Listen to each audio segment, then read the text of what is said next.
Yo, people, what is good this Sunday?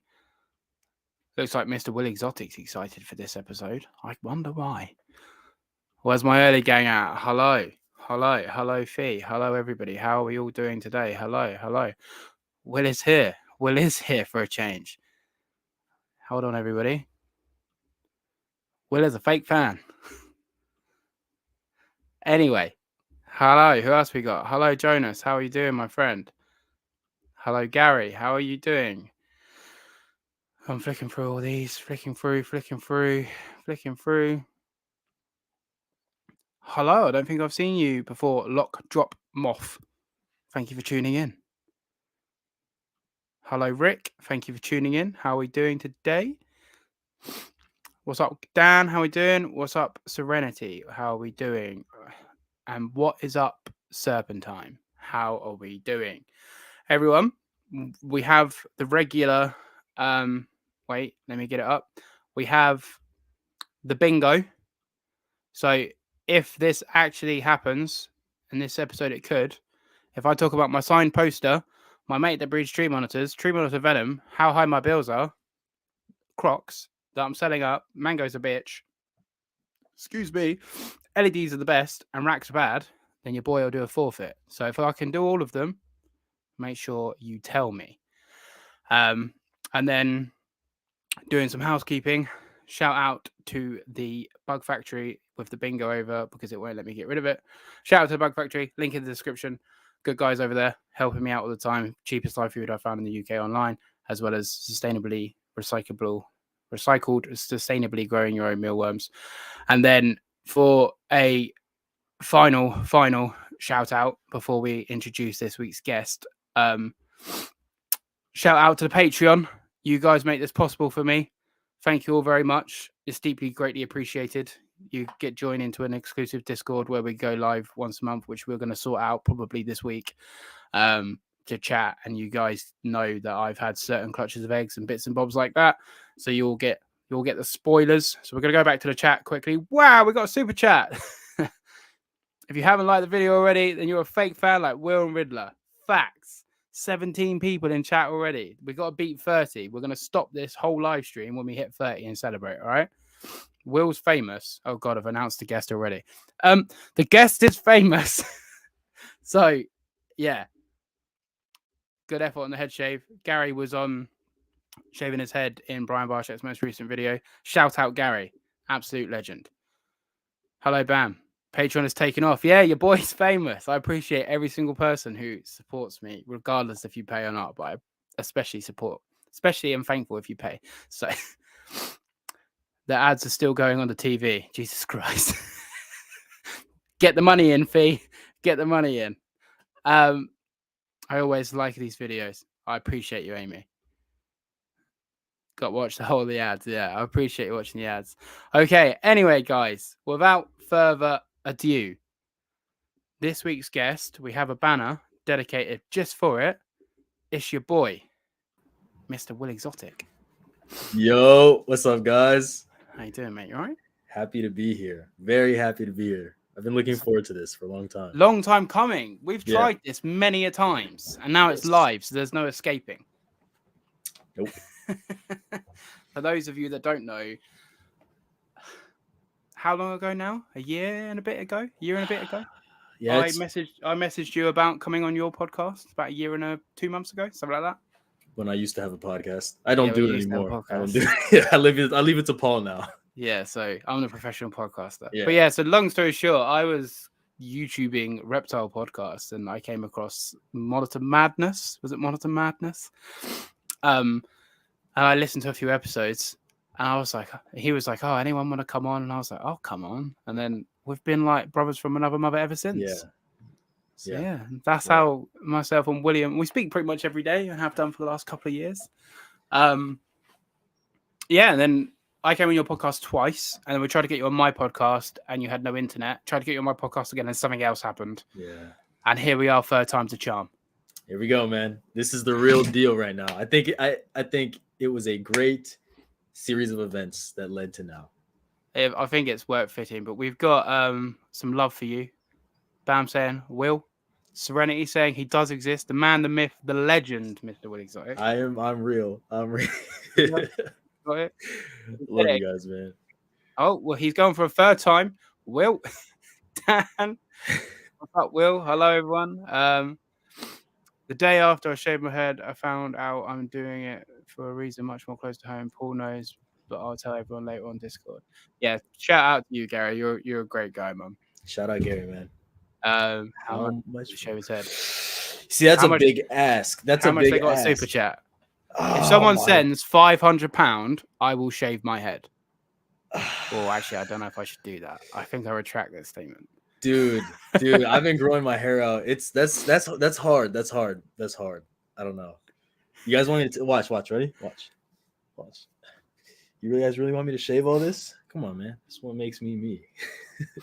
Sideshow Bob. Sending you love and good vibes, Gary. Where's my love and good vibes fee? I think Gary needs them a little bit more than you, Michael, but you'll find out later if you're in the Patreon. Anyway, so obviously people already know who you are, William. 500. No, Matt, I know you have money. Would I shave my hair off for 500 quid? 500, Paul. Come on. It's 500. What am I going to buy for 500? Don't tempt me. I will shave my head off for half of your Michelai. Shave my head off. That's suicide. Scandinavian Goannas is in the house. Hello. Anyway, we're going to get back to this chat. I'm sorry to be that guy, but if you need me to see something, sorry, you're going to have to super chat it because me and Will are going to get depth. So if you definitely want something read out, I will do my best to keep up with the comments. If you definitely want something read out or seen or question asked, super chat. Anyway, for those people that don't know, who are you and what do you keep?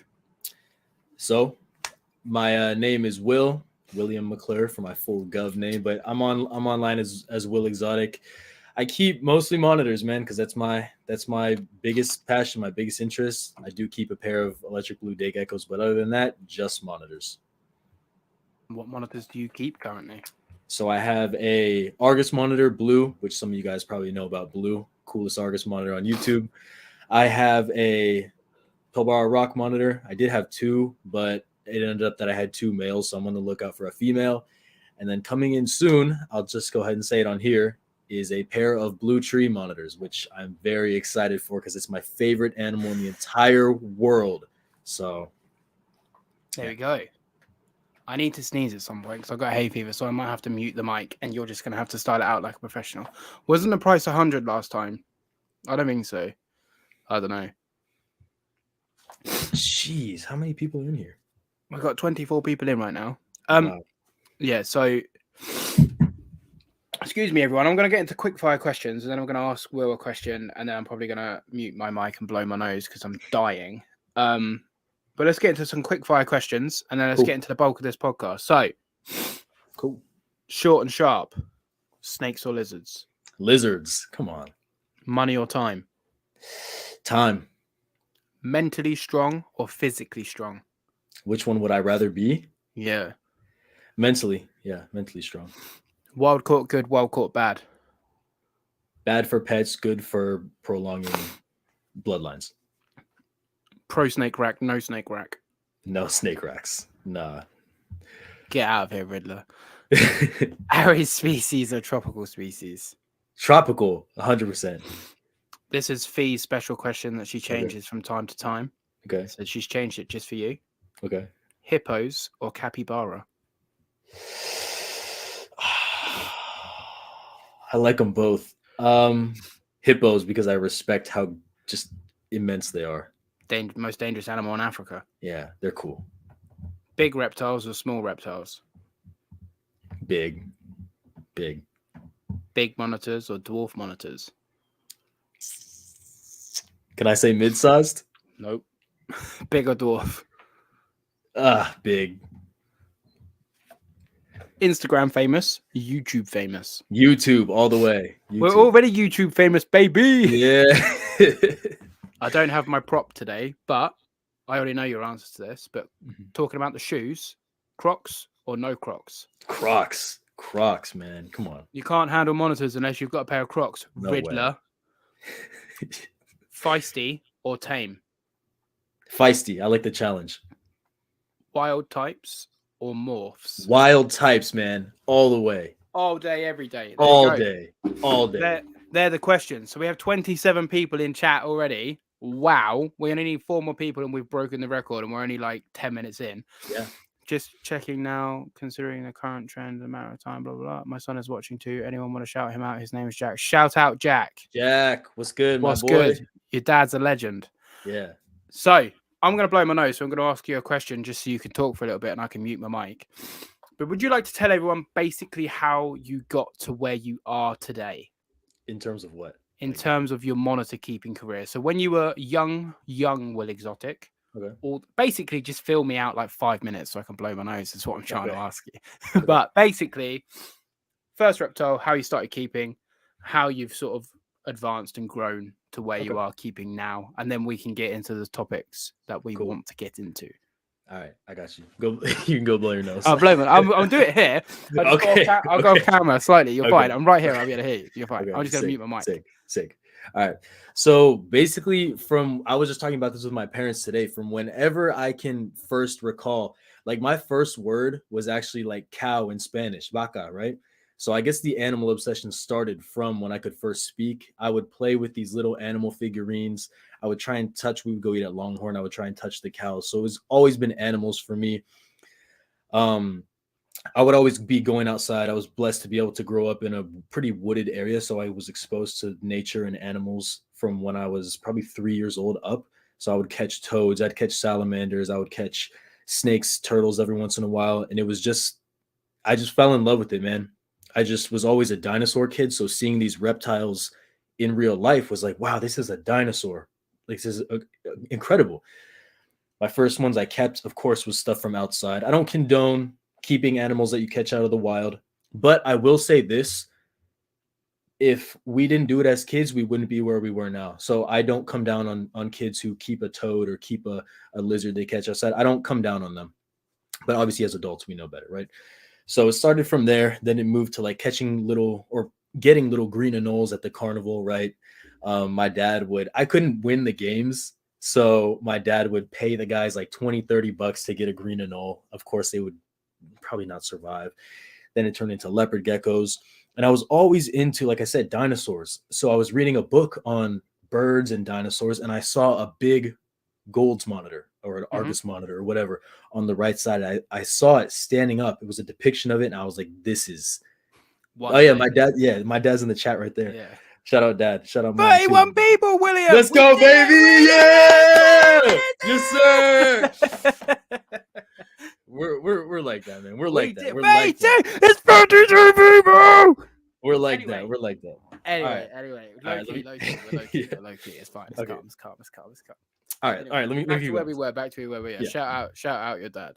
Yeah. Shout out my parents. They were supportive. So I saw this Gold's monitor, and I have a video that was taken a couple years after I saw it, and I put it on YouTube somewhere. I was like, one day I'll have a big Argus monitor enclosure, and I'm gonna have an Argus monitor. That was my dream, right? So I kept on keeping everything I could, like amoebas. I had like smaller tegus. I had different things, and then I kind of got out of reptiles for a while, just because like I was getting into sports. So I was never an athletic kid, but as I grew bigger and got older, I really took a liking to basketball. So I decided to I'm going to just focus on basketball. I'm going to drop the animal thing. I was kind of thinking like, people might think it's weird. So I would drop it. And then I played basketball, my knee ended up getting messed up. So I didn't really continue with that. And I was like, you know what? I think this is what I was meant to do with my life. It's something with animals, right? Yeah. Like it'd be stupid to not pursue it. So I decided to hit up my guy, Jim Miller. Shout out Jim Miller. And I got Blue, my Argus monitor. And I was like, you know what? Ever since I was a kid, I had probably made 30 YouTube channels. I failed at them all because I wanted, ever since I was young, I would record videos of myself. I was like, I'm going to give this YouTube thing a try. So I did. And I've just been kind of grinding at it for the last 1.5, 2 years. And I was like, this is what I want to do. I want to have my keeping career just on monitors, because there's nothing like them whatsoever. The way they look at you, the way they appear, they're the most aesthetically pleasing animals on the planet. The build of a monitor lizard is unparalleled, in my opinion, to anything that's on the earth. They're incredible looking. And so I guess that's how I got to where I am today. Just trying to get better by the day, trying to learn. Yeah. Oh, there we go. We got 34 people in chat now, 6 of which are Gary, but we'll take it. Doesn't matter how you get there, we'll take it. So, wow, we've got another super chat. Wowzers. Listen to your dad, Will. What did he say? I don't even know what. We keep telling him that. That what, I'm sexy? Nah, except when Blue looks at me like he wants to eat me. I'm dying. Either way, thank you for the money. So, myself and William, we've been speaking how we want this podcast to go, and obviously, me being me, it's not going to be scripted. So I think let's just start off straight away with just your new enclosure and your new build. What's the philosophy behind that? Basically, my father and I have built this very large 5x4 by, it's 8 foot inside, but it's like 9 foot, almost 9 foot tall with the bump up enclosure for a pair of blue tree monitors. And me and Paul talk about this. I don't really see these animals as pets per se. I see them more as pieces of art and stuff that like, there's this longing for people that love this stuff that they want to always be around it. Like, I've always been into like tropical rainforests and plants. I've never been able to go, but it's always been a thing for me. And so being able to just have my favorite animal and have it in this beautiful enclosure that's also functional and allow it to thrive, because I mean, that's the way we should be keeping them. It's just, I just thought that was the best course of action. And I wouldn't feel right really putting something that majestic in anything less, personally. Because we had this conversation, didn't we? You said pretty much that to me. And then we were joking, going, "Oh, imagine like your Willy Amsai, or imagine like geckos in there." And then we came to the conclusion of like, well, why don't people do that? Yeah, like, why not? Yeah, we're joking about it, but like space to size ratio, why don't people do that? Why do we just go 10 gallon or 2x2x2, or why do we do 4x2x2 and that's fine, So why do you think people? Why do you think one of the most common questions in herpetoculture is what's the minimum size enclosure? Where do you think that comes from? I think most of the time it comes from, I mean, it can be a couple of things. I think one of the reasons is people wanting to know how many animals they can keep in their space. So obviously, if you put everything in the minimum size, it's in their brain that the minimum is still good for this animal to live. And if I have a bunch of minimums, I can maximize my collection. You know what I mean? So I think that's one of the reasons. And two, I guess people just don't want to spend a whole lot of money, especially on, like, you see this question come up a lot with cheaper animals, right? That grow bigger. So iguanas, Nile monitors, things like that. Savannah monitors, they say, what's the minimum I can keep it in? And I guess that connection of a $10, $20 lizard, they don't want to spend $5,000 on the care, right? But you see, I don't really see this question come up a lot of the time with like a lace monitor, for example, something that's like the $6,000. No one's really asking what the minimum for a lace monitor is, because, if you have $6K to put into the lizard, you're probably going to have that much to build the enclosure. You know what I mean? Yeah, for sure. It's a hard one, isn't it? Because I was talking to someone today, and we were just talking on like the theme of this podcast. And I was saying, like, I don't want this podcast to become 37 people. Jesus Christ. I'm keeping it calm. I'm low-key 36 now, whatever. I don't want this podcast to become this big. So before we even get started, we're not even 20 minutes in, I don't want this podcast to be this big negative, like, bash and hateful. I don't intend to name any names in this podcast, and I don't intend to slate anyone. Where I want to go with my podcast and where I want to go with herpetoculture is I like the idea of planting seeds in people's heads. And for example, I could be like, let's just say, because my bearded dragon's in a 3 foot tall enclosure, I can say to people like, my bearded dragon climbs all the time, so I give it height. And then that's a seed for people to go, oh, maybe I'll put my beard, rather than going, you're a twat because you don't keep your bearded dragon in a 3 foot tall. So just with that sort of caveat out of the way, let's get into roasting people, baby. It's like, I'll be completely honest. Obviously, I'm building a big vid myself. I'm building a 6. Well, it's built now. I just need to kit it out. But it's 6 long, 4 deep, 6 tall. Sick. Sick.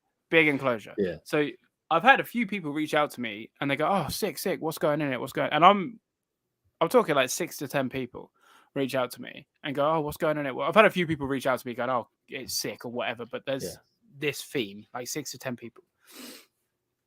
And they're like, what's going on here? Like your tree monitors, blah, blah, blah, blah. And I was like, oh no, mango, like my mangrove monitor.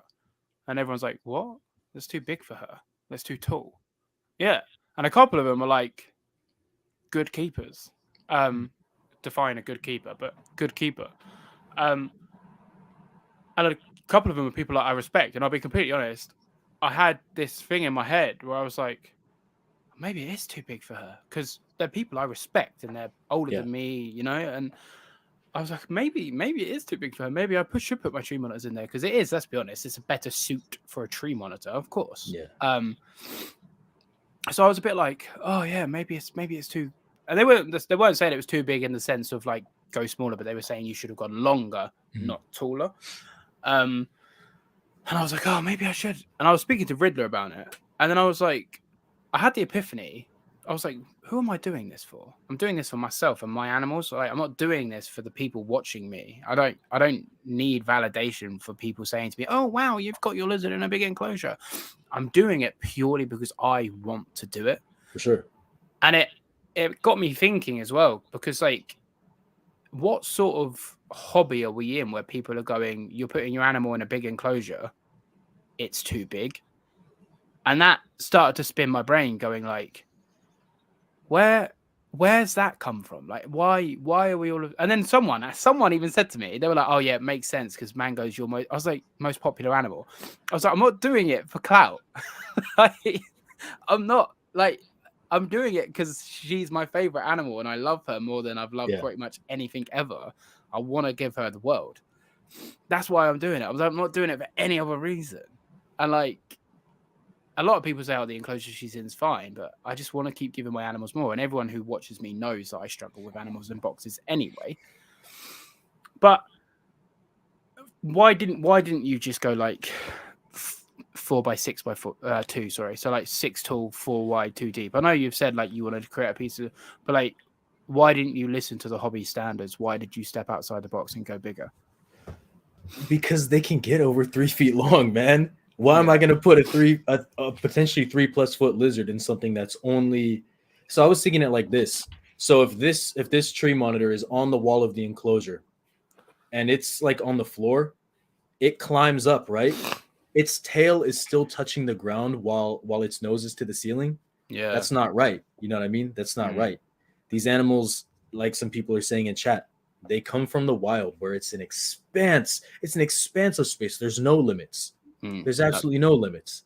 Yeah. So why are we trying to go as small as we can if they've for years and years have been fit and evolved to be in the wild where there's no limits? I think it's a disservice to try and put them in a minimum in something that's not stimulating. It's a disservice to keep them in something that's less than the wild or less than what at least replicates the wild, you know? Interesting conversation now then. Do you think there's a difference? So let's just say a 4 foot long, 6 foot tall, 2 foot deep enclosure. Let's just say. Do you think there's a difference between putting a captive bred Macrae in there to a wild caught Macrae? Or do you think it's the same?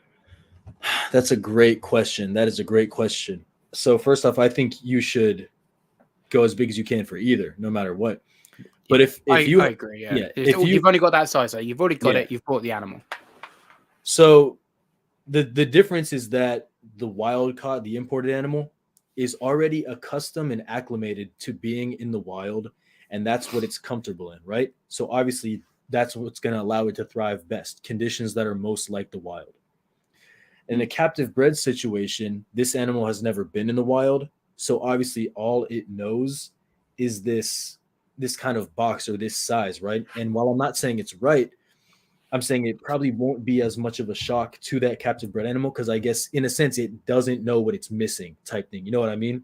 Mm-hmm. So there's no longing for the wild, even though probably instinctually there is this thing in it that's saying I should have more. But it's like killer whales in captivity. These killer whales, when you put them in concrete ponds, they long to be back out in the ocean. They cry to be back out in the ocean, right?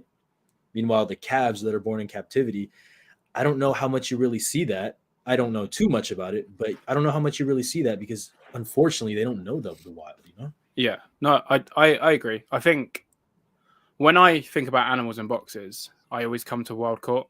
Don't get me wrong, there's obviously a limit to what's small and what's big, but if you've got a captive bred animal, I don't think it's as bad. But what I seem to see as a running theme is wild caught animal, put it into a small box so it instantly gets established to captivity.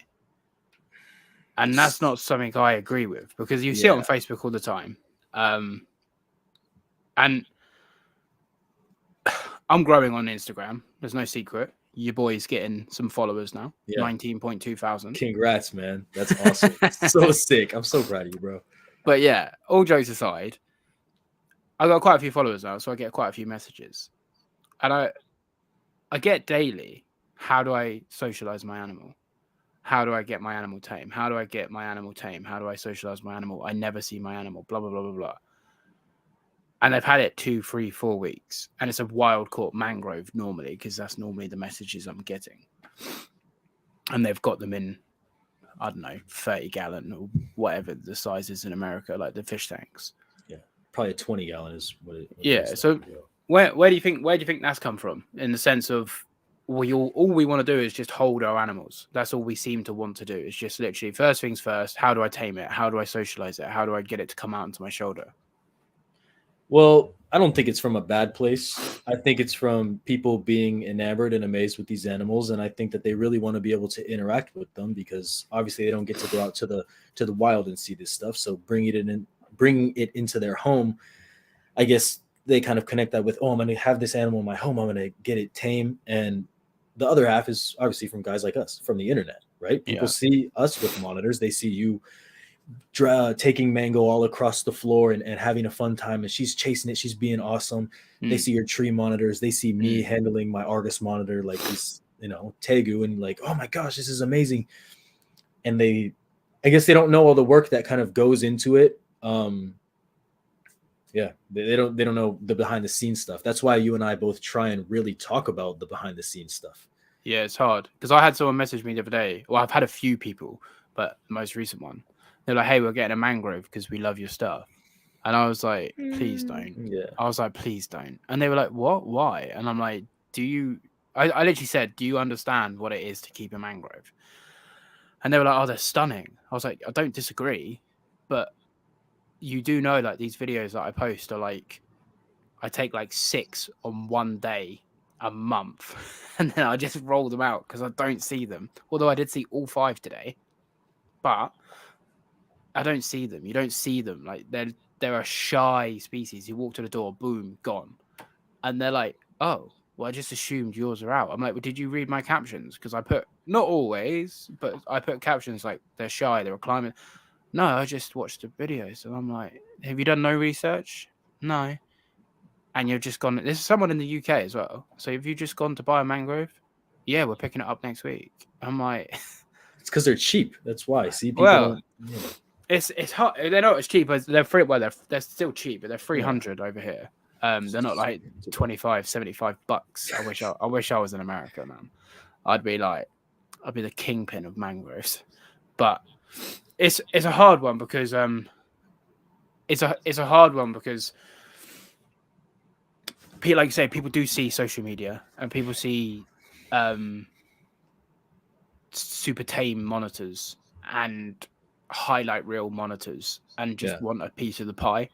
And like you say, a lot of people don't say how much work or what events have taken place to be able to get that video for that 5 second. Like, for example, I've just done a highlight reel of when I went to Matt's. Watching that, people are like, wow. Yeah. But I handled one lizard. Yeah. And we were there for 4, 5, 6 hours before we saw them all. Like, it's not like I went there and then every single lizard was out and it was just like, wow, it's like going to a zoo. Yeah. Unless you're there at the right time, the animals aren't out. Yeah. But like when you watch that little highlight snippet video, people are like, wow, that's so cool. I mean, that's why I got into it, to be honest. I saw stuff on the internet, right? That was one of my main motivations as a kid. I saw this guy, his name was Dave Durham. Right? Did you ever watch the videos? The guy with the Savannah monitor that he could call, the big black throat, the big black throat he'd watch TV with. I was going to say, name recognize. Yeah, he had a rhino iguana as well. I was like, dude, I want that. I was like, I want that. 11-year-old me. I want that. So, so I get it. I say this because I understand. I totally understand the appeal. It's there. Like, they're amazing, It's a hard one as well, because I find people would rather pay for a wild caught animal and they don't realize the turmoil they're going to have to go through. Yeah. But because the wild caught's sometimes half the price, sometimes it's pretty much the same price, but sometimes it's half the price, depending on the species. But people want a cheap animal that they can. People want a captive bred animal for the price of a wild caught animal that's going to act like an animal that's been in captivity for 10 years. They want that off the bat. Like, it just doesn't happen. And I think that at the minute, like, again, I don't want to go too negative, but I think at the minute I see all too often a fresh import animal in nothing but a fish tank with a red bulb, and that's it. And it's like, how do I know my answer to this, and I'll say what I think my place is, but how do we fix this problem? It's super hard, right? Because what right do you and I have to tell people don't get this, right? Like, what right do I have to tell someone who wants to buy a $10 Nile monitor, no, you're not allowed to get that? Like, I don't have a right to tell you that. But I can encourage you as someone who is, I'm not an expert, but I would say I'm decently knowledgeable about this kind of stuff. So I can encourage you, but I guess the way to curb it would be, there's got to be more captive breeding programs for animals like that are imported. Man, it's such a hard question. I'm interested. I know we've talked about this, but we probably are thinking the same thing. What's your take? So where I'm at now. So obviously I've been doing social media now for 13 months, so not very long. And I've changed drastically 3 or 4 times. And I'm quite into changing and growing as a human. I used to get caught up in, this is a rubbish setup, I hate this, you're disgusting, blah, blah, blah, blah, blah. Where I'm at nowadays is those people probably haven't had the education that I've been blessed to have. Definitely. Those people probably aren't surrounded with the people I'm surrounded with that aren't yes men. Those people probably don't have the same stupid knowledge and passion that I have, that I've been spending 27 years of my life, 28 years of my life, I forget how old I am, researching animals. So now I believe everybody, so this subject of expert, I believe everybody's on the same path, and that path is life. And eventually we reach death. And everyone's on that journey. Just everyone's at a different stage on the journey. And that's no one's fault.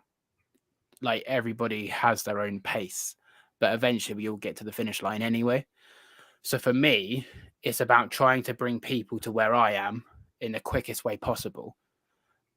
And I think the only way I can do that is to continue to show how I do things, continue to reply to everybody, continue to touch on topics that are a bit more controversial and give my opinions on them, but also try and be respectful and play devil's advocate, and try and, I've come to this analogy lately of like planting seeds. So if I can say, like I say, if I can say to someone, because a lot of people, and this is very humbling, but a lot of people message me after seeing my stuff or speaking to me, and they go, oh, I've really switched up my whole care because of you, positively. And I'm like, well, what did I do? And they were like, well, no, it's just the way that you do it made me feel like I was doing it wrong. And that's me making them think it's their idea. Yeah. Rather than going, no, UVB, you're a disgusting scumbag. I go, well, look how bright this enclosure is. Look at the benefits it's giving the animals. Look how more active it is. Look how great the eggs are. Look at the production I'm getting. Look at, like, if you're looking at it for that side of things, look at no MBD and all this different stuff. So I think the only way to address it is to remove the negativity and the toxicity of the hobby. Because, I mean, I want to ask you what you think an expert is first, but this brings us into gatekeeping, so I'm not going to forget. But what I was asked a question today from a good friend of mine, and he said, like, good question, define an expert. And again, I have my answer, but like, what do you, speaking in the sense of the reptile hobby, what do you define as an expert? I think the expertise comes down to more experience than certifications. I think someone can be a certified herpetologist or something, but they don't really have the experience. Like there's someone who might have been a herpetologist for 30 years, right? And just because they're a certified herpetologist doesn't mean they know the ins and outs of breeding lace monitors or breeding mangrove monitors, right? So obviously you wouldn't go to them for that. I would consider, okay, I wouldn't really consider anyone a true expert because I think we're all learning. Mm-hmm.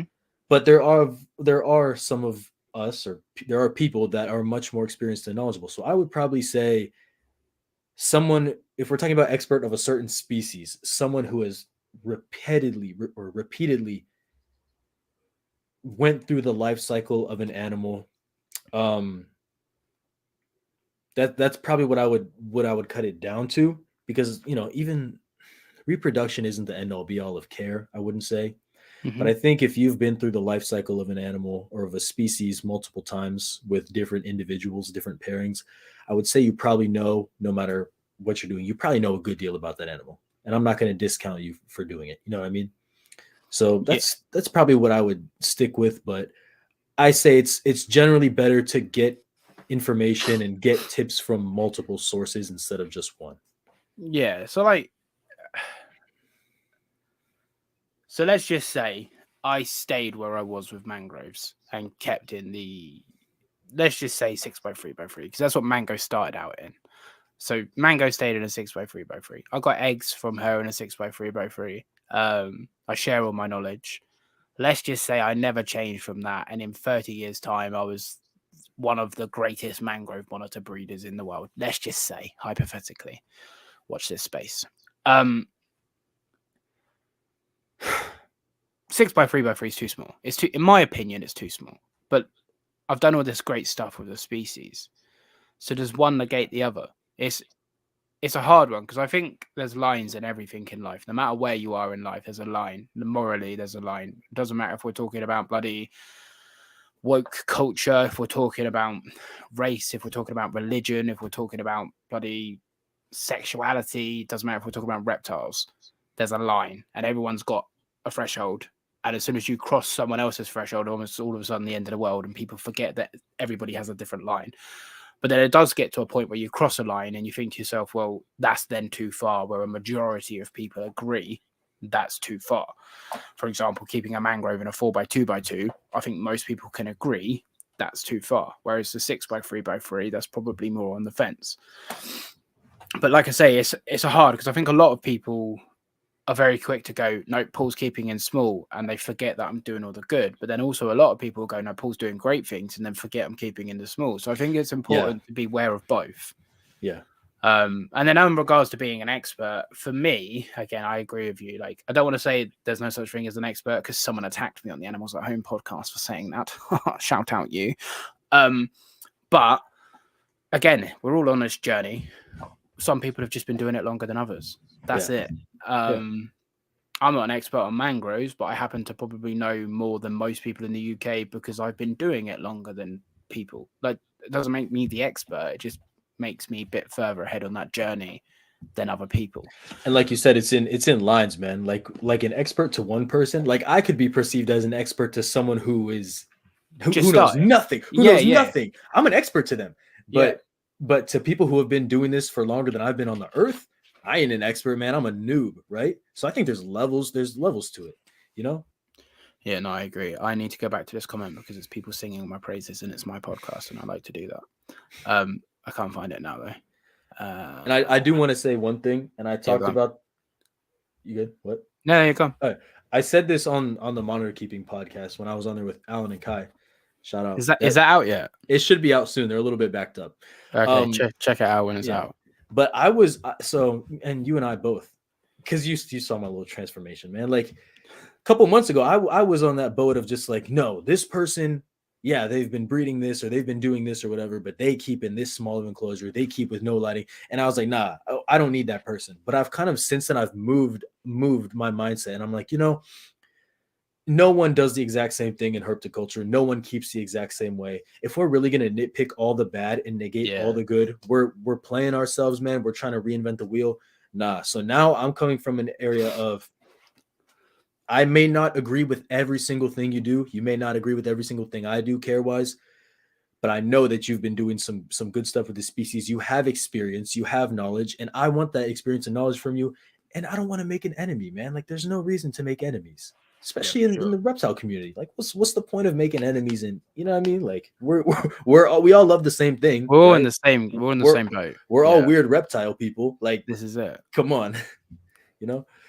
So your passion always shines through, Paul. Makes people want to do better. So I don't see it, especially today when I've got hay fever and I'm all bunged up. So that gets us on. Hang on. So I'm trying to keep up with you guys, but I'm sorry if I miss anything because, like I say, I'm immersed in the conversation. We were discussing this as well, Paul. Size of enclosure versus bettering and understanding. So, like, since like my whole mental health drag and all this blah blah blah that comes to my life, I can't really say it on here because I get demonetized. I see life so differently now, and I try to see both sides of the coin. And I'm a very opinionated person, but then I don't let my opinions. I'm not going to talk to you because you do this, or I'm not going to talk to you because you keep like that, or I'm not going to talk to you because you think this. It'd be so boring if we were all the same. Yeah. And I think you become a dictator, and it's a dictatorship if all of a sudden you want everybody to care for the animals the exact same way that you've been caring. And you don't learn stuff if someone doesn't do it differently. Like, if you're not doing it different, like, for example, my 5 mangroves, if I kept every single one of them the same, I wouldn't know if there was a slightly better way or not, because there's no difference. So you do have to be. Why do you think then? Then I want to get into gatekeeping, but why do you think it's all too common? For example, let's just say Mr. Paul Burrows posts up a picture of his brand new mangrove setup. Lovely it is, 10 gallon, right? Nothing in there other than sawdust and a red bulb, right? I've just posted it to monitor keeping group worldwide. All right, I'm super excited. Just got my new mangrove. His name is Chomper. Love him to death. Kiss, kiss. All right. My comments now are people wanting me dead, demonetized. Nice. Why do you think people do that? Why do you think instantly people just take to Facebook and go, "You don't know nothing, mate. You care like shit," or like, why? You know what I mean? I guess people forget to have empathy that like you said, not everyone has been able to have access to the knowledge that we have. Not everyone has been able to talk to the people we have or be in those circles. And I think it's kind of a lack of empathy, man. We all started from somewhere. Some of us may have started off on a better foot than others. You know what I mean? Mm. So when you see things like that in a group or someone sends you a picture of it, it's our job as more experienced keepers to say, hey, that's awesome. You're so excited about this animal. Let me show you a way that will allow it to have a prolonged, healthy life, and allow it to just thrive in captivity and give you a much better keeping experience. Because, I mean, even if that lizard survived in a thing of sawdust and a red bulb, I mean, there's no fun in keeping a lizard in that. You know what I mean? It could survive for 2 years or whatever if it does, but it's not going to be fun. No, right? you won't see any natural Yeah, behaviors or anything like that. So let me show you a way that has worked for me and has worked for many others. I'd be more than happy to explain to you. I think that's what we should do.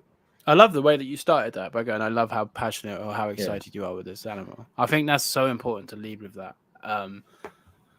Rather than just going, you're doing this wrong, can I give you some tips? That's still positive, but leading with a compliment, like, you instantly let someone's guard down. Because I talk about this all the time in the sense of like creating safe spaces. Like, when I talk about openly about my mental health, I had someone message me today and said, "Hey man, just say, I'm feeling a bit down, blah, blah, blah, blah, blah."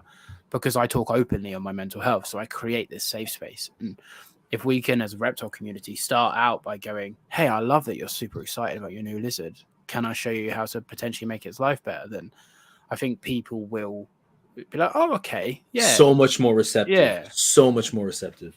And you gotta sandwich it, right? So if obviously you see terrible care, a method that I use is I say, hey, that is a gorgeous looking animal. So like, hey, that's a beautiful Nile monitor. The spots are amazing. And then I say, I would love to show you some ways to improve your care for it. This is not the best way to do it, but I'd be more than happy to say. And then after that, I say, awesome animal, best of luck with the animal. And I find that gets through. It's gotten through to so many more people than just saying, oh, you keep like trash. You know what I mean? Yeah. Like, that thing's gonna die. I think a lot of times as well that people get offended because they love this animal and they realize that they're caring for it wrong, and then ego comes into place. Yeah, And yeah, normally they're willing to change, but because they've just had some troll on the internet go, "You're a twat. You don't know what you're doing." yeah, People, we as a species, we go to natural defense. So we're naturally just like, no, my little chomper loves his red bulb, like rather than just going, oh my god, I didn't realize that it was wrong, blah blah blah blah blah. So yeah, I do agree, and thank you for your kind words, Amy. I greatly appreciate it. I love what you Tom Crutchfield. you want to touch on this comment right here in the live chat? It's an interesting one. Which one Hybrids, just for fun. is that at the bottom? I'm not there yet, but Yeah, I'll yeah, get there. yeah. Take it. I'll get there. I'll get there. Right, so we're going. Will's broke it up, guys. So I'm going to get to your Sorry. chats now. No, you're fine. Sorry. You're fine. Sorry. I love what Tom Crutchfield says. Convincing. We're talking about hybrids. I love what Tom Crutchfield says. You give them a reason to live, and you will get it back tenfold. Give them space. Give them enrichment. Love. I'm sorry, Gary. Learn how to be around them without stress. So yeah, Tom Crutchfield he's come. His mindset with keeping now is interesting because you listen to what he says now, and it's almost like the man's had an epiphany and he's gutted. 180. Yeah, he's gutted he kept the way he did. I don't really know much about Tom Crutchfield, so I'm not going to comment too much because I don't. But from some of the stuff I've seen recently, it sounds like he feels guilty for how he used to keep, which I don't know how that was because I'm not familiar. And it sounds like he's so. I think that speaks volumes, right? Where's this hybrid comment? He's doing, him and Vanessa and all of them are doing some great stuff now with keeping. They keep everything massive enclosures.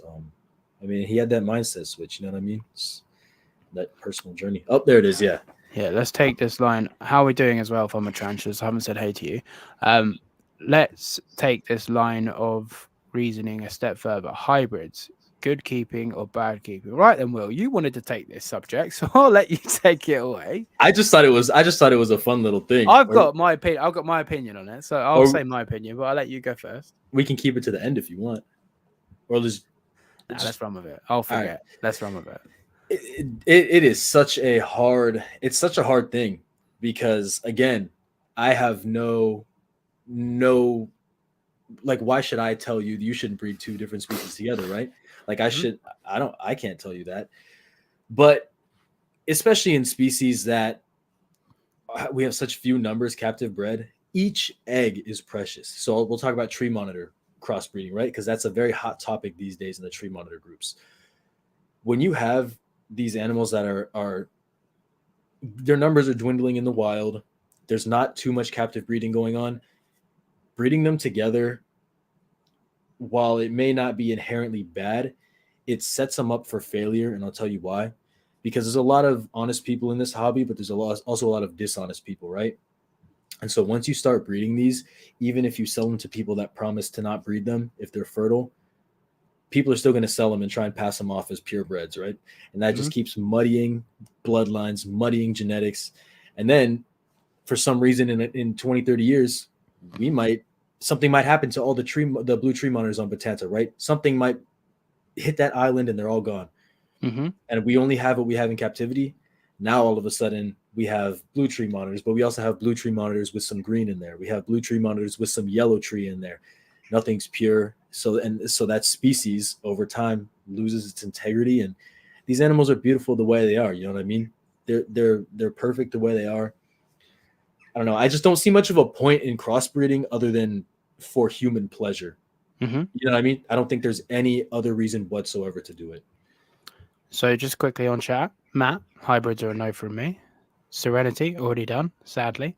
Riddler, I think hybrids should only be allowed if they were ones to occur naturally in the wild anyway. Michael, I'm going to come back to that because I want to talk on it. Hybrids fascinate me, but maybe not with a threatened species. Also, let buyers know what they're getting, 100%. Hello, Mike. How are you doing, my friend? As I've said, Andrew, he's moving. Podcast cheers him up. Shout out, Mike. Don't muddy up the water. No for hybrids. I meant I already hit the like button. Hit the like button. So Where is it? Where is it? Where is it? What do you think about hybridizing localities? If you can keep pure localities, I think that's the best way, just to keep them pure. But obviously, stuff happens in the wild, right? Things can crossbreed in the wild, localities and sometimes different species. Like even in the wild, different localities of Tristis will breed. Tristis orientalis will crossbreed. Even in the wild, I think they've documented some Pilbarensis and Glauardi that have actually crossed in the wild. So I mean, it happens. It does happen. Mm-hmm. But just as kind of like a perfectionist, I think keeping the localities pure because that's how they are in the wild is the best. But for species like it's like a Dumerals monitor, right? Nobody out there is captive breeding Dumerals monitors except for people in Asia are doing it. And then my guy Aiden Bradley over in California, shout out to him, man. He's doing it, right? Mm-hmm. And when you have that few of animals to work with at the moment, sometimes it's for the betterment of the species, crossing localities, even though it is the same species. Mm-hmm. You know, it's when it gets down to that nuance and that level, I guess it's really just kind of whatever the keeper feels is best, what is right or wrong. But I'm generally on the line of keeping things pure as they would be in nature. If it happens in nature, I guess you kind of have an argument. But if it doesn't happen in nature, it probably shouldn't happen in captivity either. So, John agrees. Yeah. So, what I'm going to say on this, because obviously I haven't touched on it yet, my peach throat, Toad. We all love her. Beautiful animal she is. Stunning. Right? Don't know her island locality. It's either we thought it was a Batanta, but she's not a Batanta. Could be a Wago, but even then, don't know. And only 2 other peach throats in the entirety of the UK are the same locality as Toad, for sure, because they came in on the same import, for sure. Now, I know where one of those is, and I know it's a male. Chances are, because I've already tried, I won't get that male. Let's just say I do. Toad and Frog, because that's what we're going to call the male, have lovely little tadpoles. So we now have babies. We now have F1 pure locality. Let's just call them Wago Islands. Now, if I can't find this third peach throat or it dies, the locality line then stops. Otherwise, you have to interbreed it. So either babies have to go back to mum or dad or siblings have to go together. Now, I would much rather them breed it to a sarong rather than breeding it back to itself, because I think inbred is worse than crossing localities. Same boat. 100%, bro. Yeah. 100%. Yeah. So 38 people. Whoa, let's push for 40. Ooh. So you guys will find Paul and I agree on most things. Like most everything. But yeah, I can't sit here and be like 41. 41. 41. 41. Moment of silence for 41 people in chat. I appreciate you all. Whilst we're here with 41 people, like the video. Yeah, so localities, I would much rather not inbreed. I would much rather have not inbred animals and not pure than I would rather, because I can create pure, but then everyone else buying from me is either going to cross it or is going to have, what's it called, inbred animals. Yeah. And I'm not about inbred animals. I'd rather cross localities. I don't want to cross species, so I wouldn't breed bloody mango to toad. I mean, they're both girls anyway, but I wouldn't breed mango to toad and cross species. I'm not into that. But crossing a hybrid, Jesus Christ, making a hybrid from localities, if there's no other genetic blood in the country, I'm all for. Yeah. Because otherwise the species is going to be dead. And then, God forbid, the importation stops and you only have, 10 peach throats to play with? You don't have the luxury of just breeding sarongs or just batantas or just wygos or just whatever to each other. You don't have that luxury. Well, most people here aren't, they're not into, so I know of 1, 2, 3, 4, 5, 6, 7. I know of 7 peach throats, right? 2 of which are for sale, which are both males. No, that's a lie. One's a female, but I think it's a male. And everyone else is as a pet. It's just a pet. So it's not just there for breeding. I can't just go, oh, by the way, I'm trying to like establish Petroids in captivity. People aren't going to give me their pets. So Yeah. you have to work with what you've got. Yeah. You know, Yeah. you can't, like, the world's not perfect. A lot of people, if there's a massive gene pool, if 50, for example, these mangroves that came in, there was like 80 or 100 mangroves that came in. There is no reason now why we can't keep Solomon Island locality pure mangroves in the UK. There's no reason we can't, because there's enough blood here to do so. But do you think it's wrong to not keep them pure, even though you have the amount there? I personally couldn't give a shit. Yeah, I'm the same way. I don't think it's wrong. It's nice to keep them pure, but I don't think it's wrong. Hybridizing species, I think there's a time where that's wrong. You know what I mean? Yeah, I personally would like. I've got to breed mango. Well, maybe your boy's getting a male of the same locality, but we're not going to jinx it. I've probably got to breed mango to one of these other island locality mangroves. They're both Solomon Islands, so technically the localities are the same, but they're not the same island, but they are the same locality in the same group of, like, they're the same archipelago, if you like, the park of the Solomon Islands, but they're different islands in the Solomon Islands. But yeah, I personally don't really care too much. I'll get into this in a minute, but let me catch up with the chat, and then I'll get into another controversial point and see what you think is of that. I breed a lot of green tree pythons before. It's not easy with all the mixed up localities. Not all the sellers are true regarding the background. So I think, like someone was saying, I think it was I think it was John from the Trenches was saying about dart frogs. I find some groups of the hobby are a lot more keen on keeping localities pure. For example, the green tree python lot, the frog lot, whereas the monitor lot are like, yeah, let's make green and black trees. So I don't know about that, actually. To be fair, monitor keepers don't like. They don't like hybridization, but I've seen green tree, because Alex is really into green tree pythons, so I get a lot of, like, because I love green tree pythons, but I get a lot of it from him. Dude, there's a lot of locality crossing going. It seems like people don't care. Like, at this point, there's so many green tree pythons that they're kind of taking the ball python route of, like, designers. You know what I mean? They want, like, designer tree pythons. People are even doing like crossing species. Like, they're crossing green tree pythons and carpet pythons, ball pythons and green tree. Okay, ball python, green tree python is crazy. That's an insane. It's a thing. What the hell? Like, why? But what is wrong with people? Also, just quickly, completely off subject. Is this your mum? It is. Mom, what's up? What's good, Will's mum? Everyone's saying your mum's in chat, and I'm not really paying attention. Also, hello, Father Blue. How you doing, my friend? Eddie, what's good, my boy? Anyway, back as you are. Royal python, ball python, green tree python is the thing. For what? For what though? They're breeding. Snake people are mad, man. Ball python and.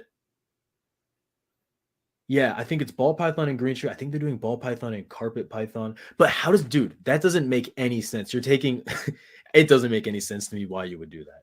But okay, so there's a difference between known and unknown locality crossing lines you were speaking of earlier.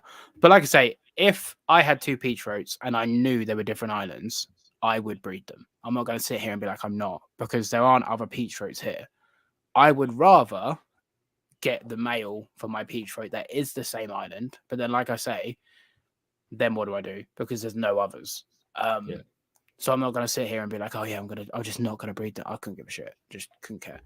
But I don't believe in crossing different species, like true species and subspecies. I'm not interested in breeding red ackies to yellow ackies either. I don't think we should do that. I think we should keep species true, subspecies true, and localities. If we can keep them pure because there's enough genetic blood, cool. If we can't, I'm not really interested. Yeah, and also when you're crossing localities, you're not putting the species itself at risk. Or no, sorry, let me rephrase that. If you make the conscious decision to not cross localities, even though that's all that's available, you're putting the captive population at risk, right? But if you make the decision to not cross species, you're not really putting the captive population of those at risk numbers wise, you're kind of just putting it at risk in terms of like muddying it. And you know what I mean? I guess it really comes down to how much do we value pure animals, like pure natural animals. And I mean, for me personally, I think it's important, man. I think the way that they are in the wild is important. Oh, for sure. But speaking of pure animals, shout out to the two people that made Sexy Will Exotic. Thanks for bringing him up right, fostering his love of animals. We've got the pure Will Exotic in chat. You guys. With CITES 1 species, we might end up having to do a bit of interbreeding because there are so few animals in the hobby and no fresh blood. Same as, I'll say it because I don't care, same as the Mitchellite in the UK. We've only got X gene pool. Once that gene pool's run out, then everyone's getting inbred Mitchellite. But my thing is like, so I'm not a fan of inbreeding. It's just like, where do you stop it though? You know what I mean? I'm not saying it's right or wrong for you to do it if that's what you have, but I'm just like saying as it's either that or the species disappear. But I think, because I was talking to someone about this today, so let's just say you have a clutch. Let's just use the Mitchellite, right? I don't know if the original group were related or not. The reality is they probably were somewhere down the line, but let's just say they're completely unrelated. Let's just say. Eventually, you get to the point where you have to breed siblings. Once you get to that point, for me, if one's born slightly smaller or the pattern isn't as nice, you're no longer being bred. You're not for breeding. You're not saying put it down, but that's a pet-only animal. We're only breeding the big. We should do this regardless, but especially when it comes to interbreeding, we're only breeding the biggest, the best, the healthiest animals. Because if you're breeding an animal to an animal, you're going to get animals. And if you have the option to do breed, but like I say, even with Ackies, the amount of people that breed drab Ackies that have no pattern, I'm just like, why are we doing this? Why are we doing this? We don't need more Ackies. And the Ackies that we do have don't need to look like mud unless we're trying to create a patternless Ackie. But for me, it should be more so. We should be very strict with what we're breeding. Otherwise, you do end up with just a load of rubbish at the end of it. But and if you're breeding Ackies that are like that and you want to keep all 30 babies as pets, go for it. If you can afford it, if you can afford to keep them all in nice big enclosures as pets, go for it. But then it becomes a debate of like, okay, you want to sell these? No one really wants to buy them though, because they can just buy nicer Ackies. You know what I mean? The hybrids cost more. Yeah. Depends what you're buying for, to be honest. Because sometimes people will, for example, I'm sure a green and black tree hybrid would be more than a green or a black tree because you're demanding. Yeah, no one's got it. So, but yeah, but I don't think outside of the snake world, I don't think people breed hybrids for money. I think people do it because they're curious, because they're like, I wonder what will come out. Yeah. And I mean, I know you've seen the Macraea cordensis hybrid. I mean, it's beautiful. Like it's the most beautiful tree monitor I've seen. But it's just like, it's not worth it, man. It's not worth it. It's not worth it to me. It's a hard one to. So I was going to touch on this. So great question, though. Great question. We're taking a tangent.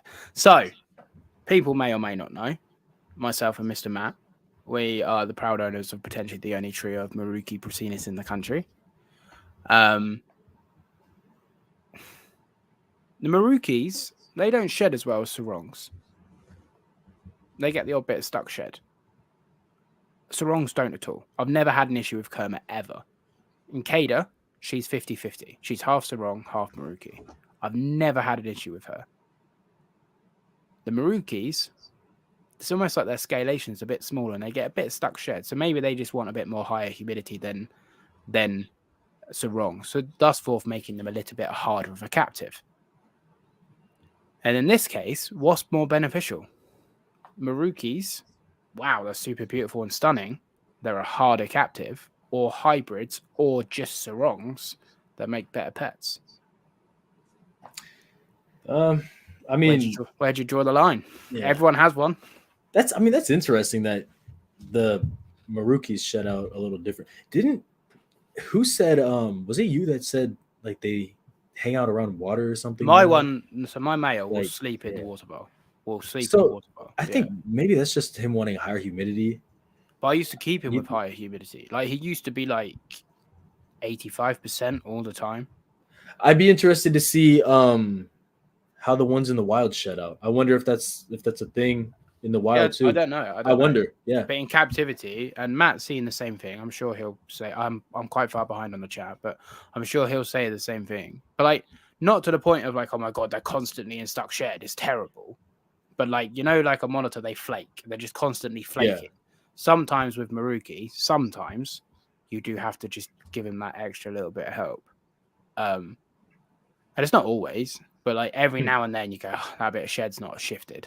This is very interesting. Almost like an Aki's tail. Just takes a bit longer than what you'd like it to. Yeah, it's interesting. That's really interesting. Speaking of that, just quick, I don't know if you saw that thing in the tree monitor group.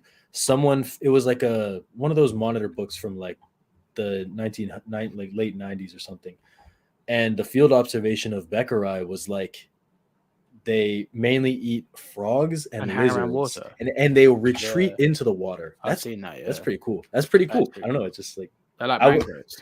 I would love to set up like a like imagine you could set up a massive like 20 by 20 by 20, right? With a big pond. Crocodiles of the World here has that. It's 10 by 10 by 10, but they have it with a big pond. Do they go in the water at all? I have never seen them, but I could probably find out. That's interesting. Like that's really cool. I don't know. Yeah. You know, because they're not built for the water, it looks like. But no. But it's almost like an iguana's defense, isn't it? They sit over the water. Then iguanas love the water. Iguanas will sleep under the water. So right, Father Blue's come in with a comment. I haven't read these guys yet. I'm so far behind the chat. So like I say, if you definitely want yours read, please give me money. What if we just choose to not cross? It seems to me the motive, a lot of crossing is monetary motives, unfortunately. What is the reasoning to bring in animals that are less sought after? I mean, we've kind of touched on it, but we can touch on it quickly again. So just again, what if we just choose to not cross? I forgot where we are. Not cross what? The localities, I guess. So it's just... Yeah. I mean, it's not really up to us. It's up to whoever has the animals, I guess. So like I may be against crossing species, but the people that have those species in their hands may not be against it. And unfortunately, there's not really any laws against it. So it's kind of just up to them, right? I mean, like we can kind of say that we don't agree with it, but when it comes down to it, unfortunately, it's not really our choice. You know what I mean? But yeah, I'm so far behind on chat, guys. I'm sorry. Okay, here we go. Sort back. One of my females is the same. My male's wrong, no issues. So this is the Maruki. So my male Maruki and one of Matt's female Marukis now and then just has a bit of bad shed.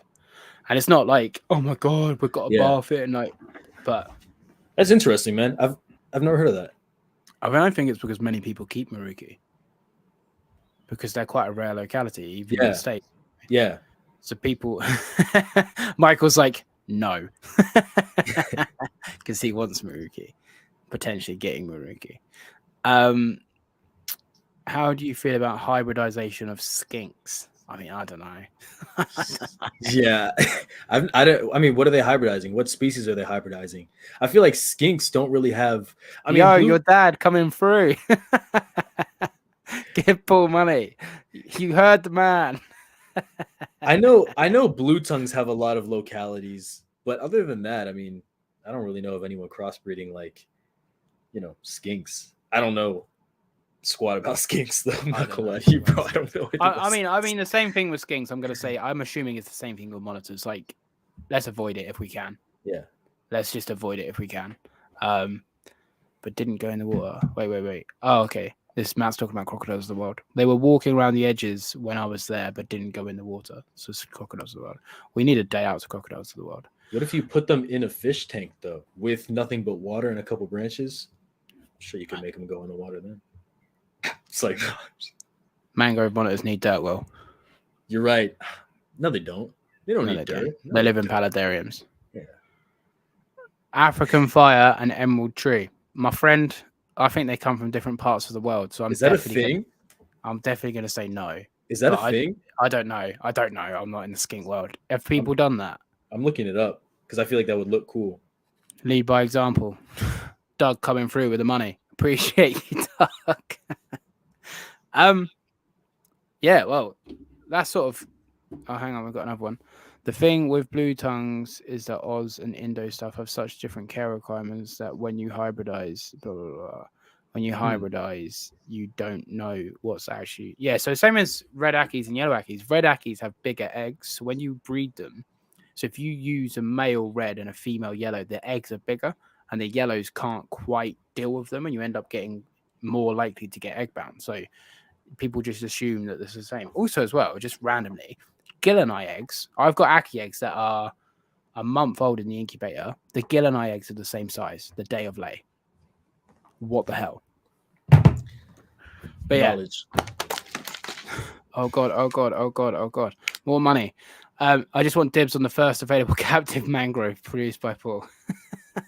Yeah, once they're finally for sale, you know your boy's not going to want to let them go anytime soon.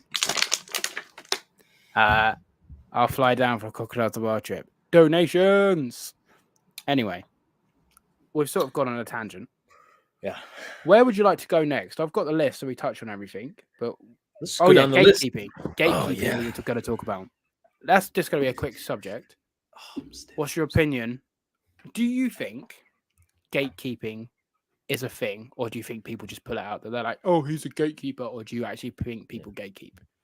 Nah, I think people just say it. I think we probably should be gatekeeping more because, like, these people, like the new people, don't really know what they're talking about when it comes to monitors, right? So if we keep the information to ourselves, hopefully they'll like become discouraged and won't want to keep, and then we'll be able to kind of provide. No, I'm just kidding. It's like, okay. On a real note, thank you for tuning into the Captive Raptors podcast, everyone. Like, comment, and subscribe. Nah, on a real note, it is a thing. It is a thing that we've probably all experienced. And it's unfortunate because, you know, not a lot of people like monitor husbandry is not one of those things that is super out there, right? It's still pretty new to the internet. It's in their infancy. Yeah. And most people that are good at it are in the know. You know what I mean? So, yeah, it's just got to stop. That's all I really got to say about it. Bro. Gatekeepers International. Lol. Yeah, like Will said, we've got to gatekeep, man. We've got to keep this knowledge to ourselves. You think I want other people breeding mangroves? No. You'll make less money. Make less money. This is my monopoly. I'm the mangrove man. They're out there, man. They're out there. But then, what's the point in highlighting it? If someone wants to gatekeep, let them again. Let them do it. Like I said at the start about planting seeds, I can't stop someone gatekeeping. So me going, you're a gatekeeping scum, doesn't change anything. Facts. So I just put out as much as I can. Done. You know, yep. I'm not about drama. I used to get a bit more involved, but no, not anymore. Not too much more needs to be said. Just gatekeeping's not great. Just everyone should do their best to promote animal husbandry, promote animal care, promote breeding tips, and that's what it needs to be. So just I need to touch on this because it's funny. Riddler, I'll come to Crocodiles of the World. Michael can't afford a £2 donation, but can come to a zoo tour. Fee, what's the beef between Longfield and Riddler? Anyway, enough of that. So let's just talk on then. Oh, hang on, we got some questions. We got questions. I don't know. What about calling bad keepers and breeders? Is that a subject you'll speak on? What about calling bad? I'll be completely honest with you, Eddie. I'm not interested in outing anybody, but not because I care, not because I'm like, oh my God, they'll come after me. I couldn't give a shit about that. But like the person I'm trying to become is someone that pushes positivity, not negativity. Like me sitting here going, X, Y, and Z person are dickheads because they keep in small enclosures and don't give UVB doesn't benefit anyone. Me going, the best way to keep a lizard is in a big enclosure with UVB benefits so many more people. So in the sense of calling bad keepers, and bad breeders, I'm not interested. They exist, but again, with this whole line thing, some people are going to look at how I care and go, you care for your animals like shit. Yeah, it's irrelevant. Like we're all on a spectrum, we're all on the same path. So I don't know what you feel about it, Will. Probably the same. Yeah, I mean, like I said in the beginning, I was guilty of it. Like, but at this point in my reptile keeping, whatever, I just calling people out doesn't do any good. It just aggravates people. It separates the community more. if I have a problem with someone, if they're actually doing something like terribly wrong or whatever, I'll speak to them privately. But I don't really like to start drama. I don't really want to make enemies. Like I said, I mean, there's no point of making enemies. You know what I mean? I would love for this community to just keep being close. So I'm not interested in really creating any drama or calling people out anymore. You know? Yeah, I don't know what's happened because I've not been on top of chat. But Bam, if you need some clarity, just ask. It's how you start. It's how you start talking once you ascend to Will and Paul's level of nerd. I don't know what that's about, but it's been going off. Right, I'm gonna refer back true. I'll go back to the notes. Let's touch on enrichment. So, what are you doing in your fancy new enclosure in the sense of enrichment? Okay, let me just make a quick PSA. Mm-hmm. Actually, never mind. It had nothing to do with it. People, use Venmo. Stop using Cash App. Anyways, I got it. You keep throwing around Latin names, common names, and localities interchangeably. Yeah, we do. Latin names are easier though, because I like how Mike Stefani explained it. How many yellow monitors are there? Yellow-headed water monitor, yellow tree monitor, right? So it's like you can call it a million different things. But if you just say Coming Eye, Molinas, Resingeri or Resingeri, it makes it just so much easier, in my opinion. You know what I mean? That's what the other comment was. So we're back on track. But yeah, in your new enclosure, what have you done to try and replicate natural enrichment? So I've just tried to kind of implement obviously what they would get in the wild, as well as different ways that they can be enriched to captivity. Because tree monitors got those amazing grabby hands, right? So obviously lots of things for them to smell. Tons of substrate, leaf litter, bioactivity. There's tons of live plants in there. There's a automatic misting system, tons of different hot spots, lots of places to climb from branch to branch. Trying to use as much space in there as I can while still leaving open areas for them to travel via jumping if they want to. It's big enough to where if they somehow get spooked and they need to mad dash somewhere, they're not going to hit a wall, right? They're going to be able to run up and get into a place where they feel secure.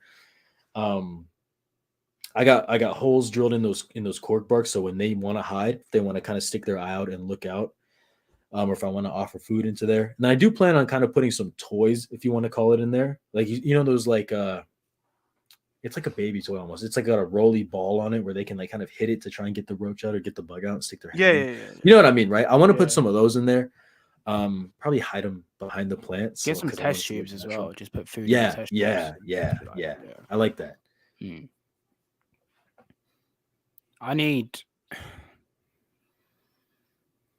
What's your opinion on enrichment then? How underlooked do you think enrichment is? Do you think it's overlooked or underlooked?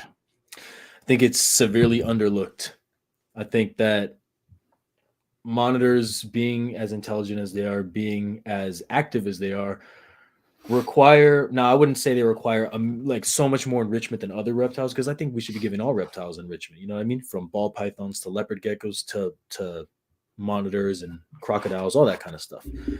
But for their activity levels, I think that we definitely tend to understimulate them. It's another reason that I love keeping in large, naturalistic, while also functional enclosures, because it allows them that space to move around and always be able to change their environment, put something new in there, give them new smells, and let them feel at home, always stimulated. The worst thing is when you look at an enclosure and you kind of just see your monitor chilling in the corner, like not even basking, just chilling in the corner, just not really moving. You can tell when they look bored. You know what I mean? Like it's almost like their eyelids kind of like when they're alert, you see their eyes are open, you see the pupils like really going, but when you can tell they're bored because their eyes will be kind of shut a little bit, like almost droopy, and they won't really be tongue flicking. They'll just be kind of lounging. You really want them to be moving around, head bobbing, sniffing around. Do you think, how can I word this? Do you think it's harder to do when you have a collection like mine? I think it definitely, or bigger. I think it definitely takes more effort, because obviously your volume is higher, right? Mm. So if you want to add something new into each of your enclosures, obviously, whereas I would have to add, I don't know how many enclosures I got. Maybe I'd have to add 4 branches into 4 enclosures. If I have 4, you'd have, what do you got? Like 20 cages, right? Something like that. Yeah. Something like that. You'd have to add 20 branches, right? Or even take it a step further. You'd have to, if you had like 10 tree monitor enclosures, you'd have to do a test tube activity with 10 enclosures. Yeah. Where if you have 1, it might take you 20 minutes. You really just enjoy it, right? But if you have 10 tree monitors, the first one takes 20 minutes. It's super fun.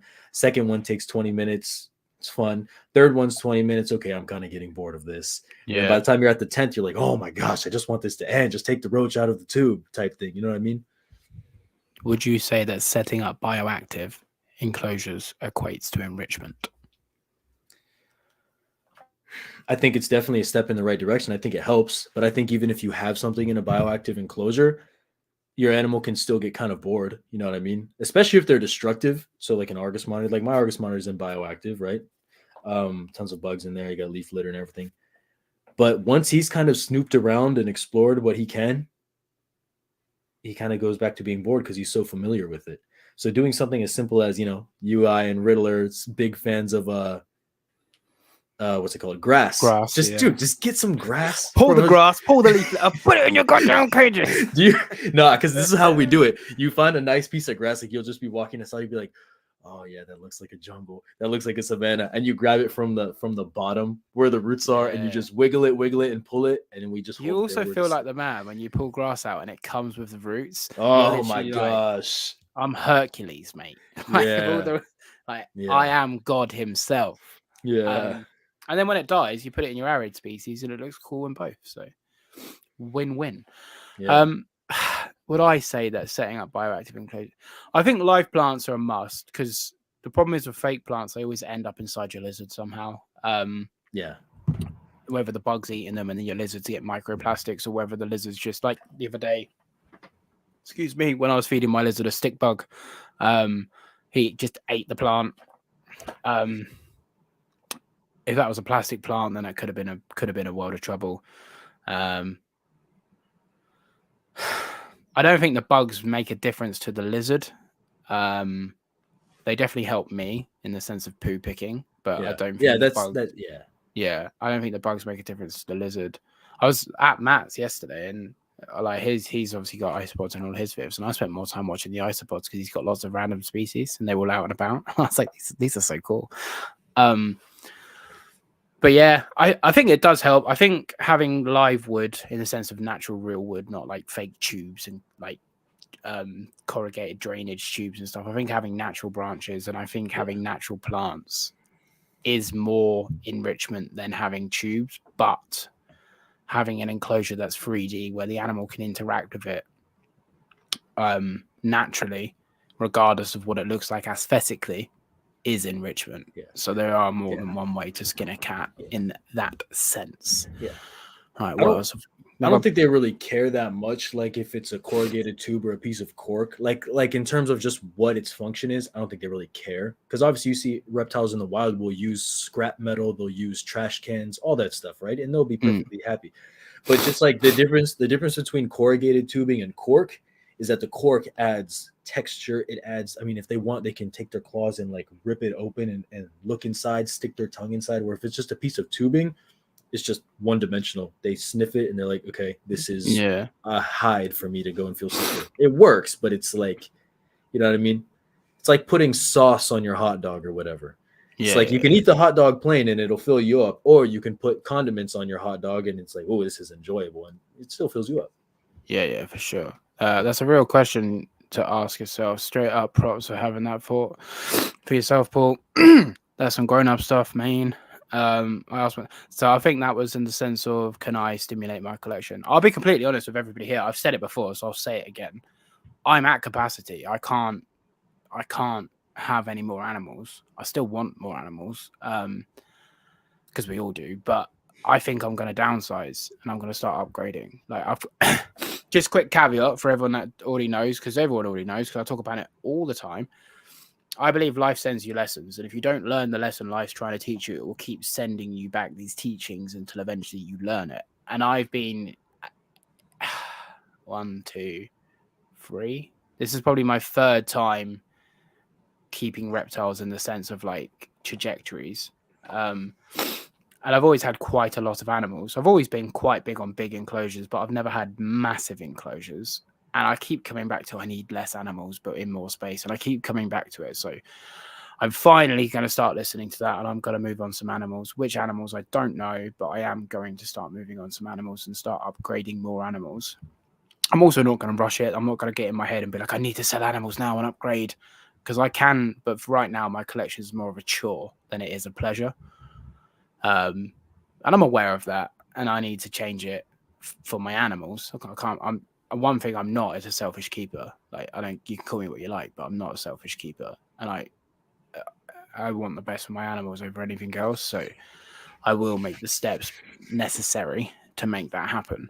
But yeah, it's a sad reality, my friend. It is a sad reality. But you'll like it too, you know what I mean? Like just having that fulfillment of having them in big enclosures, like it's fun in its own right as well, you know? For sure. Having planted enclosures that your lizard can move over that's not permanently locked in one place can provide some enrichment. Yeah. Jesus Christ. Is Paul talking about downsizing? Is that for the bingo card? I heard it too long, Field. Fee's face just lit up. Don't worry, Fee. Mango's going nowhere. Right, let's refer back to the list and let's start another tangent for the chat to talk about. It's at the top of the list, and you wanted to talk about it, so I'm going to bring it up. Oh yeah, here we go. Grotens. So I'll let you take it away. All right, man. Because it's not very common over here. It's more of America thing. So, as a fellow grow tent user, once upon a time, what's your opinion? I have mixed feeling about grow tents, guys. Here, we're gonna get nice and cozy. Everyone, get nice and cozy. Put the blankets on. Let me. If you're standing up, sit down. Yeah, all right, Gary, we love you. You're the 1%. Okay. Yeah. Let me stoke the fire. Get some hot chocolate going. You know. So grow tents are interesting, right? Because they provide a really nice climate and a really nice temperature gradient and hold humidity well for a lot of species, right? But my issue is that I feel like, and this is going to sound messed up, but I feel like they're kind of an excuse to cheap out on big animals. And I'll tell you why I say this, right? So the most common things you see kept in grow tents are like by far like Nile monitors and Savannah monitors and stuff like that, right? Like animals that are relatively cheap to buy. And people know that these animals require big enclosures, most people that buy them, right? So they see grow tents and it's like, oh, I can, instead of spending $3,000 on a 10 by 10 by 8 or whatever, I can just get a grow tent for $200, right? And put the same stuff in it. But the problem is that they're just not meant for, first of all, they're not built for animals, and they pose some problems. So one, there's no way to have safe lighting in there. There really isn't. Like, I guess safe is a relative term, but the lights are going to be hanging down, guys. It's hard to put a cage around them because you can't attach it to anything. The substrate barrier is not ideal for any large species at all. You can put like 2-3 inches of dirt in there, guys, right? And so I used to do that, and obviously for taming is what I would say, but I wouldn't do it again because husbandry trumps taming, right? I should have had more dirt in there for my younger Argus monitor to dig, and I didn't. But looking back and reflecting on it, that's where I messed up, right? Putting a dig box in there works, or putting like a piece of wood against the side works. Like, I think you can use them. They have good application, but they just pose a lot of problems. And 99% of the time, the way that people set them up is just an excuse for cheap and poor husbandry. And I don't like to see that. There are people like Gary who actually thoughtfully put time into their setups. Gary, you have like a water feature in yours for your tegu, right? You got a ton of plants, a ton of dirt, everything that the tegu needs. But there are people that just get the animal and the grow tents give them an excuse to cheap out on the setups. And I feel as though that mindset perpetuates into the care of the animal as well, because it removes one of the biggest barriers or cost barriers, which is the setup itself, right? So people think, oh, once the setup's taken care of, that's $5,000 I don't have to put into it, or $3,000, $2,000 I don't have to put into it. I can probably find ways to cheap out on everything else. Let me, instead of feeding whole prey, let me put chicken breasts in there for the animals Dog to eat. food. Or dog food. Not trying to, yeah, I see someone else saying it. You can't put climbable walls in them. They're just not, it's very hard, very, very, very hard to do them right. There are people that can do them right. Yeah, I just wanted to say that because I see so many people just using them as an excuse for poor husbandry. And I feel like that mindset just perpetuates into the care of the animal. And obviously it's not good.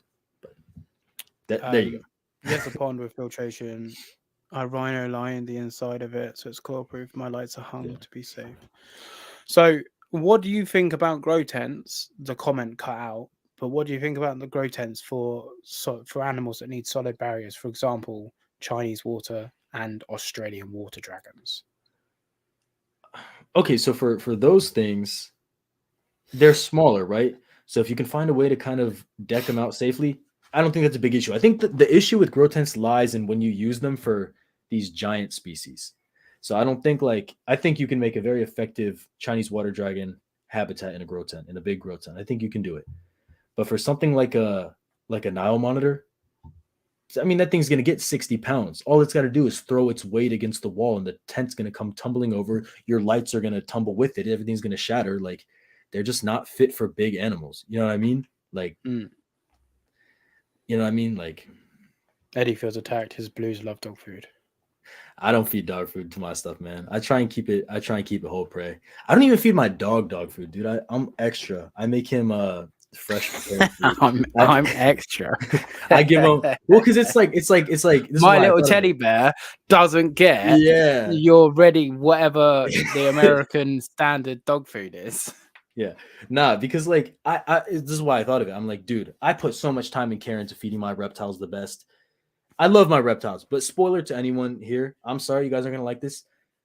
I love my dog more than any animal on the planet. This is good. This is a good tangent because we spoke about this. You carry on and we'll transit this. This is good. I'm not a dog person. I don't like dogs. I mean, they're cool or whatever, right? But my dog, personally, ride or die. If I had to have the choice between never owning a reptile again and having my dog, I would pick my dog in a heartbeat. Would not even be remotely close. Like, I love my dog, right? So I was like, if I love this little thing so much, why am I feeding it like this prepared stuff, right? Which probably not the best nutrition for it. It's just a bunch of sinew and stuff that's baked. I'm like, let me make it some fresh food. Let me do some research to get the correct amounts of oils, fats, stuff. So there we go. Right. Preach, Will. Fee's a fan. So the other day, myself and William in the voice messages, we were talking about your little dog. How we were saying about monetary value on animals, right? So, remind me of your dog's name again. It's Oso. Teddy Bear. Oso. Yeah. Oso? So in Spanish, it's Oso, which in Spanish is bear, but osito is like teddy bear. So Osito. Okay. So teddy bear. You were saying you don't have a value on it. It's your dog. I've said this before on this podcast, and I'm saying it again. Someone said, right, £1 billion. You're like, nah, mate, get out of here. Nope. But then someone said £1 billion for Blue, your Argus monitor. Are you taking it? Be honest, be real with me. Truth be told, I would take it. Yeah. And yeah. Truth be like, to be 100% honest, yeah, I would. See, I would take it for every single animal in my collection, bar Mango. Yeah. So Mango's no. Yeah. So it's like your dog for me. You know. But then the conversation got into, why do we have values on reptiles, but we don't on our dogs? Because I have a value in the sense of I don't have a value in the sense they're not for sale. But if someone offered me astronomical, life-changing money, I would sell my reptiles outside of Mango. So why do we have an eventual limit to what we'd sell our reptiles for, but we don't for our dogs? You know, what I originally told you before, it was because, like, obviously dogs and mammals are more social, so you get that social aspect to where, like, a monitor couldn't care less if you went in and played with it. As long as its needs are met, it's fine. But a dog, like, dogs are the only animals. I was talking to Mink Man about this a while back on a video. Dogs are the only animals that will willingly put your needs above theirs. Like willingly will put a human's needs above their own. And I think that has something to do with it. And the fact that like people are saying in the chat, like you see them as family in the sense of they're always there with you. You can like cuddle them and stuff. But I think it's just, I don't know. I think it's something deeper intrinsically inside of us. I don't really know the answer to that, man, to be honest. So I was talking to someone who I talk to quite regularly. Shout out, she's a Patreon. She said, I brought this conversation up with her because we have some deep chats, and she said that sometimes keeping a dog can be quite selfish in the sense of you have to walk the dog, you have to feed the dog, you have to play with the dog, and it's almost like having a kid. It is. Whereas having a reptile is more selfless in the sense of you get to interact with nature, and these animals choose to interact with you. Whereas a dog just deposition, like you could abuse a dog horrifically and they still learn to love man again. It's crazy. But then with a reptile, they choose to give you their space. And for me, I think that's more magical. And that's why I think the relationship with reptiles. No, I'm not anti-dog. My mum's got 4, for God's sake. But we grew up with dogs. And one of the dogs at my mum's is my dog. I paid for him with my money. So he's technically my dog, but he lives with my mum. I think I prefer the relationship with reptiles because it's built on their terms rather than our terms. Yeah.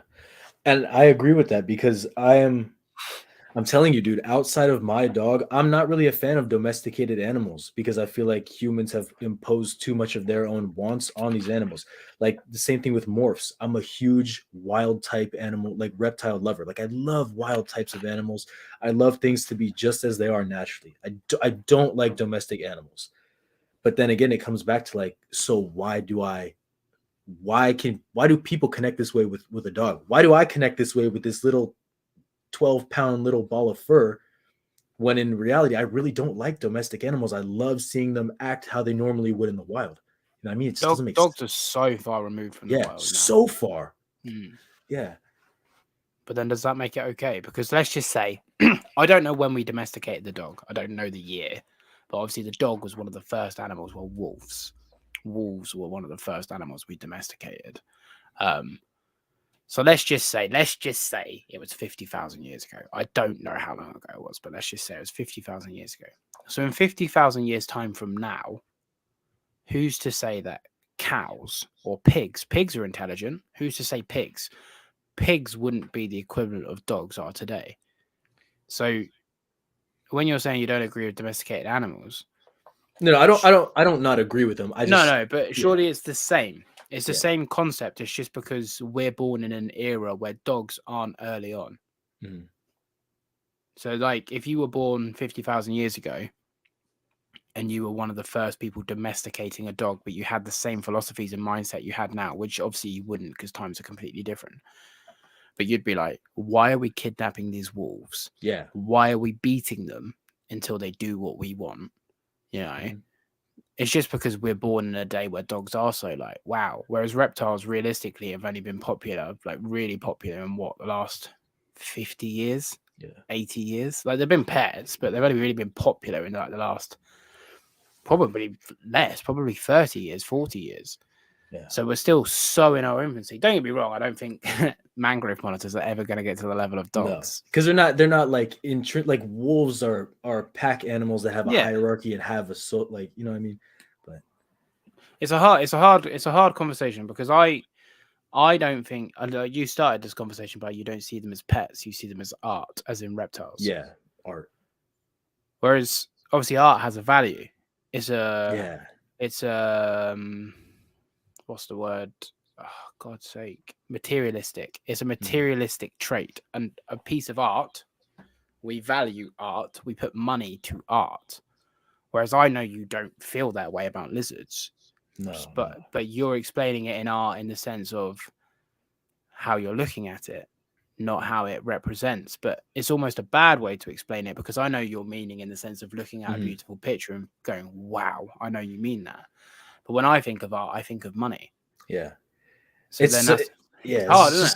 Yeah, there's no great way to explain it, I don't think. There's no really great way to explain how I really view monitors and reptiles, because it's like, it's respect, it's like art, it's almost like magical.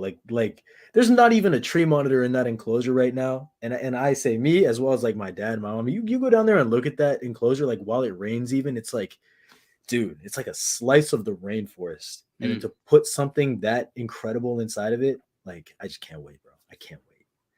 Oh, no, exactly what you mean. But then I find it mad, myself included. There's several animals downstairs that I would take not that much money for. I just find it mad that we get reptiles and then someone comes along and goes, right, I'll give you £1,000 for an animal that's worth £900. And you go, yeah, all right. Yeah. I just find that mad. I find I do it, but I find it mad. And all of us, I don't care what you say, every single person in this watching will have a value. Like Riddler has said he'd sell his wife and his child and a testicle for the billion. Whereas I wouldn't even sell my lizard. He's selling his entire soul. You know, don't get me wrong, £1 billion, I probably have to think about it.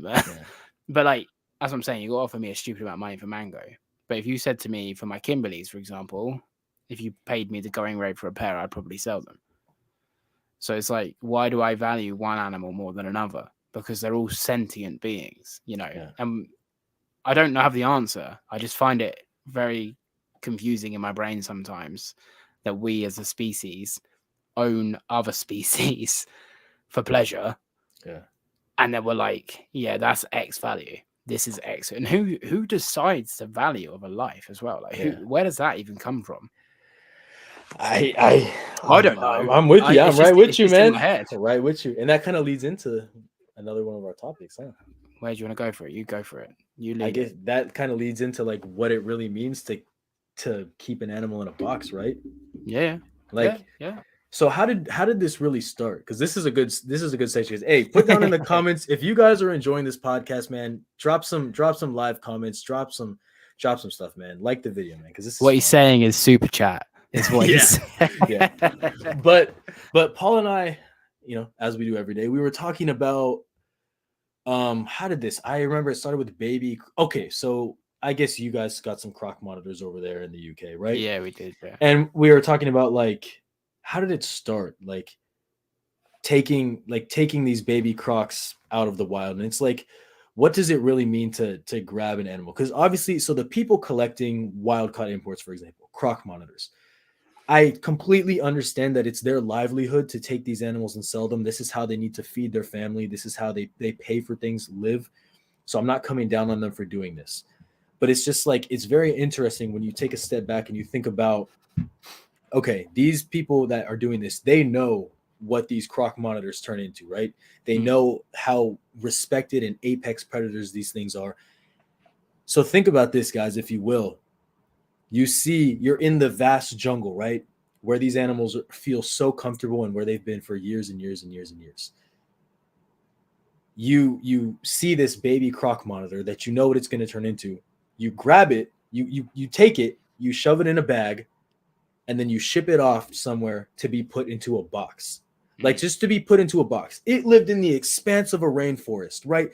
Hundreds of miles, square miles, thousands of square miles. And then somehow we decided that, hey, let's take this and put it in a 2x2x2 box with a light. And we can do this because we deserve to be able to do it. Like, where did that come from where we can just take, and obviously, if that would have never happened, obviously we wouldn't be able to be keeping these animals. And it's just something that happened. But me and Paul were talking about, like, where did it come from that we were able to just pick off these animals that were living fine in the wild and just put them in a box and think we have the right to do it? It's just something to think about, guys. You know? So, on a couple of podcasts ago, Michael loves to remind me. So I heard a saying and I loved it, right? And I can't remember who said it now. But basically, people who like flowers pick them, put them in a vase. The flowers die. People who love flowers will water them and allow them to like nourish them and grow. And I have this like Let me get it up for you guys. I have a mermaid on my leg right there, trapped in my skin. And that tattoo means we as humans, we capture beauty. We have to take it as ours. Like, we can't just admire the beauty as it is. We have to take it, and it has to be ours. So I thought I'd encapsulate a mermaid, arguably one of the most beautiful things on the planet. Majestic, mystical creatures. Cryptoid. And I encased it in my skin. So she's like trying to get out of my skin. Now, wow, super chat from Michael. He's the only one here for £2. Brenda's a cheapskate. This dude Michael wakes up every day and just chooses violence to Riddler and to me. It's so funny. How do you think I feel? He messages me every day, but I'll take it because he's giving me like funny. A tenner, so I'll take it. So funny. Now, it doesn't matter how big the box is.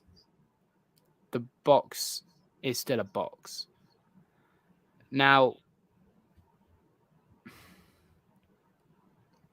is it okay? Is it not okay? I think rare and exotic animals were initially kept. That's true. That's true. Yeah, that's true.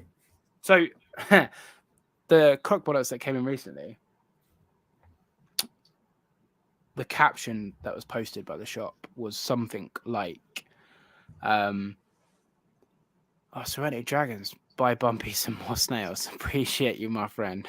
Thank you for the super. We'll get Bumpy some snails, I promise you. And we'll get a feed in with you on the Patreon. I'll shout you out. Thank you very much. It was something like is a manageable size to work with now, or something like that. Which obviously is true because it's a tiny, tiny little croc monitor. But like, I know we were saying about leading with positivity, but when you're dealing with something like a croc monitor, or a Salvadori, for those who care, Salvadori, you should probably lead with negativity. You should probably say this is the longest lizard on the planet. This is the jaguar with scales. Teeth bigger than anything you can imagine in the lizard world. This, obviously, the price tag, they're 10K over here. If you want one, it's 10 grand, right? So the price tag is enough to put most people off. But some people do have a spare 10 grand and they are idiots and they can't house croc monitors. And a lot of people, myself included, I would never do this, but like if I had money, I'd be honest and be like, oh, the idea of keeping one for 6 months to a year just to say I've kept one, because I can't house one forever. So a lot of people have that mindset, not 12K, now they're 10K.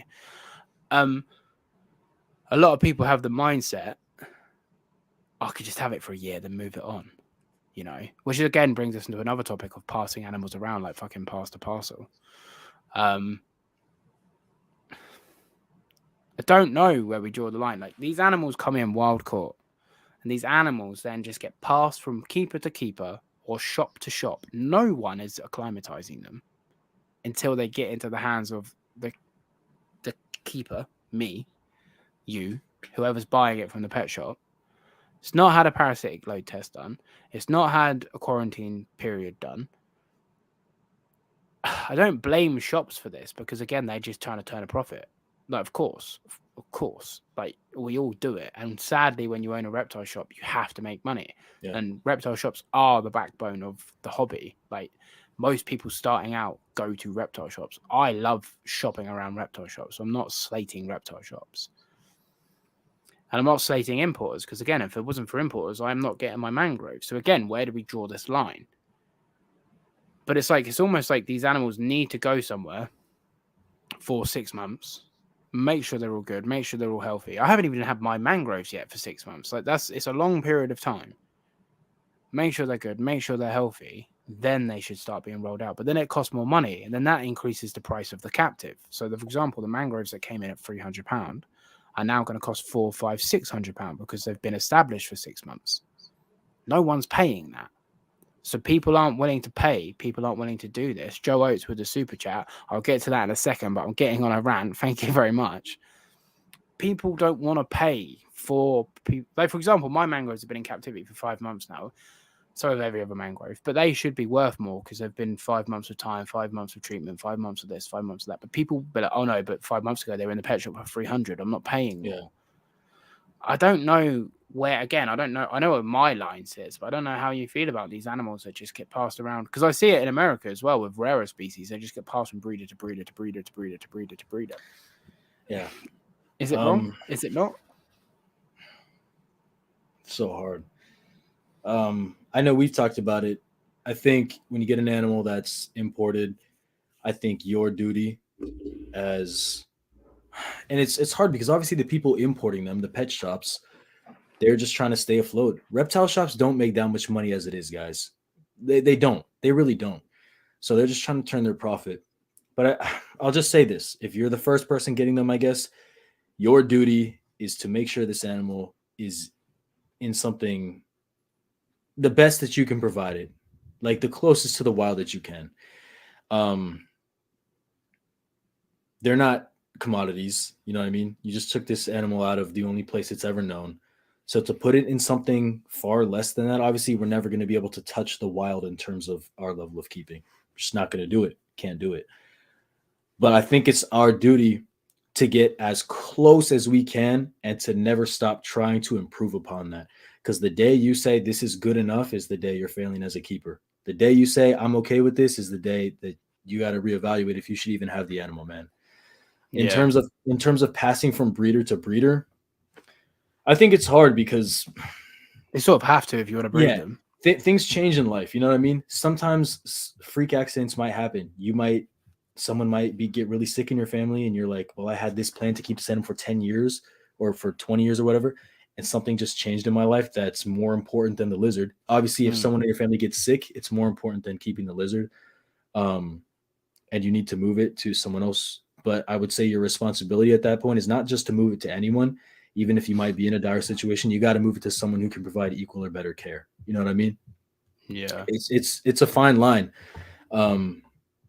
Because I mean, there's a lot of breeders out there right now doing some great work with rare species, with not very common, rarely imported species. So shout out those guys, man. Like there's a lot of people out there that do it for money, but there's also a lot of people out there that do it because they really care about the animals, and that's very admirable. Yeah, it's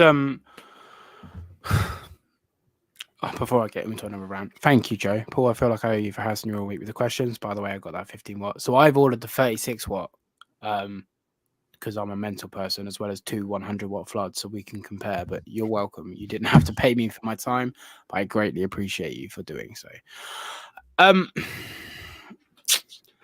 This comes onto the wild caught and pet only homes. You know, so I do think it's very hard to be a good ethical shop and still turn a profit. It's hard when you have to, even being a breeder, like me breeding Ackies, I have to draw a line where I all of a sudden take morality out of it because I'm doing it to make money. Let's be honest. I'm not doing it to lose money. If I break even, great, but I'm doing it to make money. So then it gets to the point where you go, oh, I've got 4 Ackies left to sell, another clutch coming. These Ackies are going to just have to go to any old Tom, Dick, or Harry because I need them gone. You know, everyone gets into that situation. So it's also about breeding an amount that you can sustainably house. But again, that's going into captive bred. So wild caught, people buying a wild caught as a pet only, where do you sit on it? Just a quick thing before we get into that. Mm-hmm. Breeding responsible numbers of animals, like Paul just said, is a big thing. Let's just face the facts right now, guys. There's way too many water monitors in the world, in America, and well, I'll just speak on America.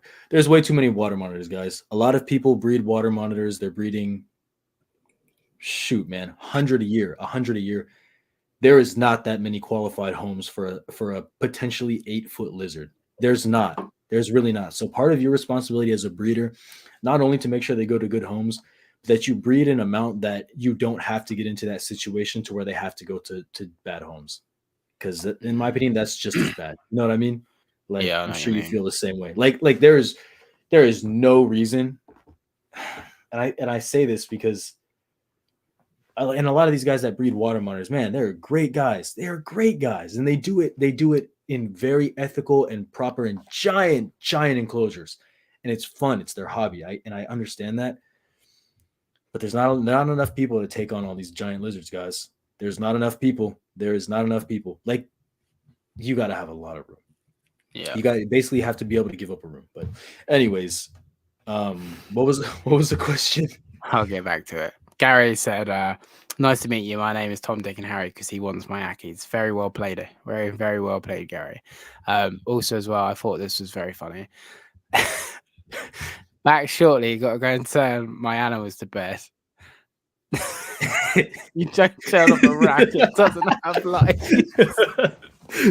Oh, mate. Riddler catches strays, man. He means he's got to go turn the rack off. Oh, I like it. You can keep the heat running. What about the nighttime drop? Oh, mate, I love this live podcast. This little community is great. Anyway, any other comments before I get back into this question? It's exactly the same with people churning out reticulated pythons. Yes. Thank you. It's the same thing. That's the other one I was. This is even worse than black dragons. Goes for green iguanas. I don't see as many people breeding green iguanas, but the reticulated pythons, dude, there's people pumping out 300, 400, 500 retics a year. No. No. Put them in the No. Do you? I wonder what the percentage of people, because in my opinion, if a retic can get up to 20 feet long for a mid-sized one, I don't think you should keep it. I don't think you should keep it in anything less than a 20-foot long enclosure. That's just me personally. I don't own snakes, so maybe it's just me being dumb and being too over. No, we said about basically, because you and I said this, you said this. You need an enclosure where the animal looks small. Yes. You need it so it looks small. To be able to have an enclosure where a reticulated python, because the retic is the real king of the jungle, man. I'm gonna not front to y'all. The retic is the king of the jungle. It's the king of the ground. It's the king of the water. It's the king of the treetops. Yet people put him in 6x3s. Okay. Let's just move on. That's fine. We can move on. Amen. No one needs a water monitor. Yeah. When I was breeding, I wanted to have a thing where the customer has to provide proof of proper housing requirements before shipping. That's the best thing to do. Yep. That's the best thing to do. Let me just see if there's any other comments in here. 50 foot for a 20-foot snake. Blah, blah, blah. Okay. I forgot where we're going, so let's refer back to the. I think you said wild caught as pets or something. Wild caught. So, like for example, mangroves here in the UK before the import came in. Even including the import, because captive bred's not here. But if you want to pet mangrove for some stupid reason, you have to get wild caught. Do you think people should either A, just not get it because it's not captive bred, B, make a conscious effort to breed this mangrove that they want, or C, just buy it because you want it as a pet and at least you're a good home and you've saved one? It's such a deep question. Because obviously everyone's going to be different. No people are going to be the same. But like, what's your opinion what people should be trying to do with that? So the vast majority of reptile keepers are not breeders. I know we're all in our echo chambers that every like I'm sure most people you talk to, Paul, are keepers as well as breeders. Same thing with me. Everyone wants to breed. Mm-hmm. But that's like 10% of reptile keepers. There's so many people out there that just want pets. I don't think I have a right to tell someone what they can and can't do with their money. I ain't a pocket watcher. But when you buy a mangrove from a pet store and you think you're saving it, you know what you're actually doing is you're buying it and they're looking at their stats saying, we're selling a lot of mangroves. Time to get more. So in theory, you're actually perpetuating that. You're going to contribute to wild caught. Yeah, you're going to contribute unless you're somehow finding a way to ship them back to the islands, which provides its own host of problems. And you're spending $75 on each lizard. Like it's just, I don't think wild caught should be pets. I really don't. They just don't make good pets.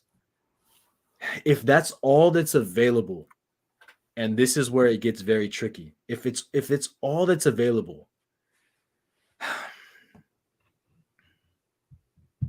I don't know. I really don't know how I feel about it, right? Because like maybe you're a conscious keeper and you can provide for a wild caught mangrove and you can afford to get it deparasitized and acclimated nicely, right? In a big planted enclosure. But then like what more of a right do you have to keep it than someone who would put in a fish? You know what I mean? Like it gets super hard. And I like I said, I don't think I have the right to tell someone what they can and cannot buy. I don't think you should be buying anything if you're not ready for it. Yeah, 100%. I think it's safe to say that. But it doesn't matter what you're buying. If you're not ready for it, you Yeah. shouldn't be buying it. Yeah. I was just talking about like in general. No, I know what you're saying, Yeah. but like if you've only got a fish tank, Yeah. I'll happily say it. You know what I mean? I don't care. But if you've only got a fish tank, you can't buy a mangrove. Yeah. Well, I'll tell someone you shouldn't, but I'm not going to tell them like you can't, because I mean, oh, of if course they you can. really want to, they can. Yeah, of course they can. Yeah, but yeah, you're right. Correct use of words, Paul. Yeah. You shouldn't. You shouldn't buy one. Yeah, it'd be ethically wrong of you. Yes. To buy one if you're underprepared. And that's with captive bred animals too. Oh, 100%. Buying anything. Yeah. Buying a life. Yeah. Like you take something's life into your hands, you have to be held accountable. Yeah. You better. You are responsible for 100% of that animal's needs. So it's hard. It's a hard one though, because like for example, this is a good segment. What are your thoughts on these wild caught tree monitors supposedly coming into the UK soon? So apparently there's an import coming into the UK with some tree monitors. I don't know what species. My opinion, as a UK Ian, is for the most part, depending on the species, they should be going to people that are breeding those species, not people that are trying to breed those species. Like, for example, I one day would like to breed black trees. If black trees come in, they shouldn't go to me because that's not my gig right now. They should be going to people that are breeding black trees or already have black trees. Because the blood's invaluable. They shouldn't be snatched up because they're I don't know the price, but I'm imagining they'll be slightly cheaper, if probably the same price, to be honest, as wild caught. But just because they're cheaper, I think people shouldn't be selfish and go, I'll get the cheaper tree monitor. I think people should be like, oh, excuse me, I will sit and wait and I will get a captive bred and I will let these wild caught bloods. Yeah, if Cordensis comes in, I'll take everything back I just said. If Cordensis comes in, we're selling up and buying Cordensis. But they should be going to people that are going to try and breed. Like, for example, if it's Macrae come in, Macrae are quite desirable.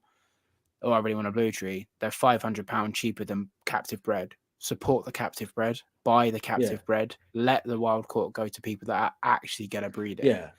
And it'll cost you so much more if you get the wild caught one anyway. In the long run, it's gonna cost you way more. And you'll never see like captive bred and wild caught is night and day. Like you'll see the captive bred a lot more. The captive bred's going to be a lot more willing to interact with you. The wild caught's going to be gone. That's it, gone. Like I'm prepared to never see these tree monitors because I want to breed them. I want to prolong the species. I want to be able to to give back to something that's given me so much joy, you know what I mean? And that type of thing. But I'm prepared to never see them, man. Like I'm not going into it thinking as soon as these things get to my place, they're going to be walking all over me. You know what I mean? You got to have realistic expectations as well. Yeah. So Mike saying, as he's told me, he wouldn't get a wild caught bosque just because I don't think I would breed it. Personally, I can't justify it. So he's getting a bosque at some point in his life. And he's going to buy, there's a lady in Europe that breeds them. So he's going to buy a captive bred one rather than support the wild caught. And he's just going to wait and go for it. Because like he said, he doesn't want to contribute, to wild caught savannas. That's awesome. Wow. Amy coming through. $10 tip for the awesome info and advice you both share. Thank you both much. You'll have to send. No. Will's been monetized longer than me. Go and super chat him. Thank you for the support, Amy. I appreciate you, Amy. You're a real one, and I enjoy your content with your peach rate as well. I'm a terrible interactor, but I do watch videos. I'm terrible. And normally I watch them on my TV, so that's why it's hard for me to comment and reply. But thank you so much, Amy. That is bottom of my heart. Same here in the US. I have people trying to sell me captive breds for $3,800 and wild caught for $3,500. Yeah, just buy the captive. Sorry, breds, good. Sorry. Yeah, I'll wait. Go ahead. That was literally what I was going to say, but yeah. I was gonna jump back to the Savannah monitor thing. That who just said it? Mike. I'll find that. So yeah, it's awesome doing that and waiting for a captive bred. That's awesome. But I personally am not gonna penalize or however you say it. Penalize over here. Penalize. Sounds so weird. I'm not going to penalize someone who is a prepared home that really wants a savannah. I'm not going to penalize for getting a wild caught if they're prepared to take on those challenges. That's just where I stand. Like, I don't know. I just don't. If they're prepared really and they really know what they're getting into, I'm not going to penalize them for not waiting for captive bred. I think it's more ideal to wait for a captive bred boss, but I'm not going to penalize someone who is prepared. It's a hard one, isn't it? Because there are captive bred, but they're few and far between. If you want to support the captive bred, then great. But if you're going to give a great, I've said this to Mike. I've said to him, if you want to give a great home to a wild caught, then. But buy it secondhand. Buy it secondhand, so you're not contributing directly to the shops, right? Rescue. Yeah, you can rescue them. Like going if you're in America and you really can provide a good home to a savanna or a Nile or mangrove. Yeah, he's in Portugal, so I don't know what it's like. Oh yeah, but I'm just saying, like go Craigslist or something, dude. You will not be contributing directly to the trade of bringing them in, but you'll be able to still be giving a wild caught one a good home. Yeah, for sure. Just quick before we start a new topic, if you're still here, Riddler, at some point, maybe not this year, but hopefully this year, you, me, Mike. Sorry, Michael. Let me start that again. Because I was thinking about Mike. You, me, Michael, Matt. We'll get a day trip down to Crocodiles of the World, and we'll vlog style, baby. Yeah, so we're burning through these subjects. So what else do you want to touch on the list? Let's talk on lighting. Okay. What are you planning for your big viv? So I got a lot of stuff going on in there. So main basking is halogen floodlights, obviously, in my opinion, the king of heating. I told Paul, dude, I've been stocking up. I'm sorry. They don't make them anymore. They're going out of production. Your boy's been stocking up. Your boy's been screwed over a couple times, but your boy's been stocking up, man. So basking, I have 2 different basking spots. One of them reaches about 120 degrees at its highest peak, and then it's got lower areas for about 110. My other one is, and they're both on wood, right? So it's not hot to the touch. So the second one is about 135 to 140, depending on the ambience when they spike up. But again, I put my hand under there just a warm glow. It's weird temp gunning wood, right? Yeah, the mercury of wood's different. It doesn't give you a true reading. Yeah, but it's it's a nice glow. So they have a ton of different temperatures. Obviously, I'm doing it really big. I got like a 4-foot Arcadia T5, 12%, 12% UVB. And then shout out my guy Colby. I think you say it's his last name. I'm gonna butcher it. Gingles. He's with Thrive Ecosystems, is his company. They make some really, really nice LED lighting, right? Some big strips. So I have 2 of their 18-inch strips. The plants are doing good in there. They've been in for about a week and a half, 2 weeks. Everything is growing in nicely, which I have a question for you after on some propagation, because I think I might have messed it up. But the plants are all growing in nicely, and I think I'm going to add in some more LED spots just for some more light. So obviously how a canopy works in the rainforest, right, is you have tons of light up at the top, and as you go to the understory and forest floor, it's darker. So that's kind of what I've shot for. I was thinking about adding some lights on the bottom for the plants, but it'd be unnatural. Like you're not going to have high intensity of light down there.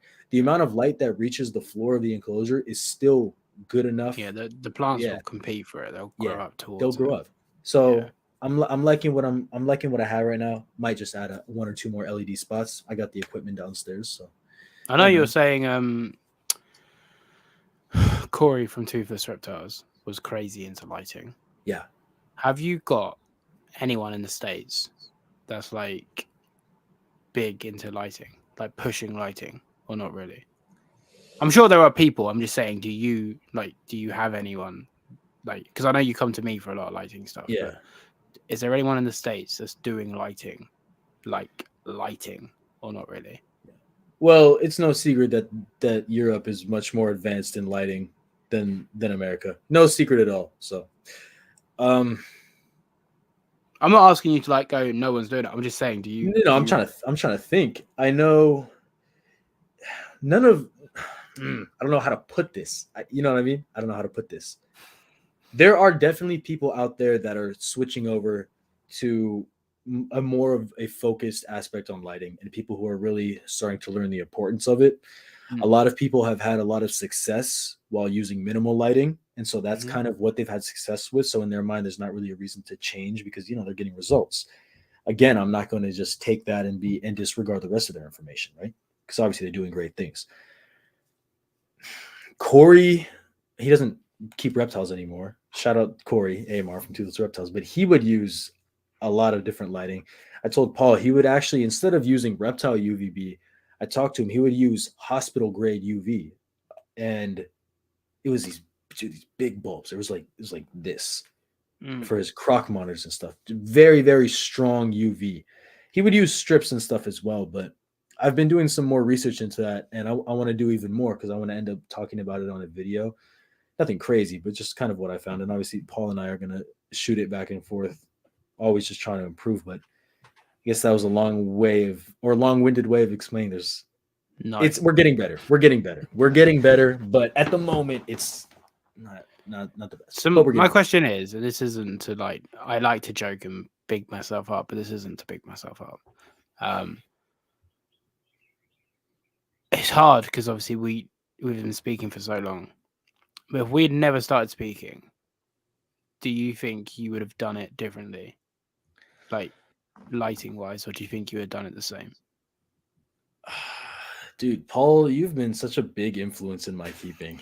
I'm not asking you to stroke my ego. I just no. I'm just like on some real stuff though. Like before me and you started talking seriously, I wasn't keeping bad. I would call myself a decent keeper. I liked everything in big enclosures, but I didn't really realize the importance of a lot of the smaller aspects. So I've learned a lot from you. Hope you've at least been able to learn something from me.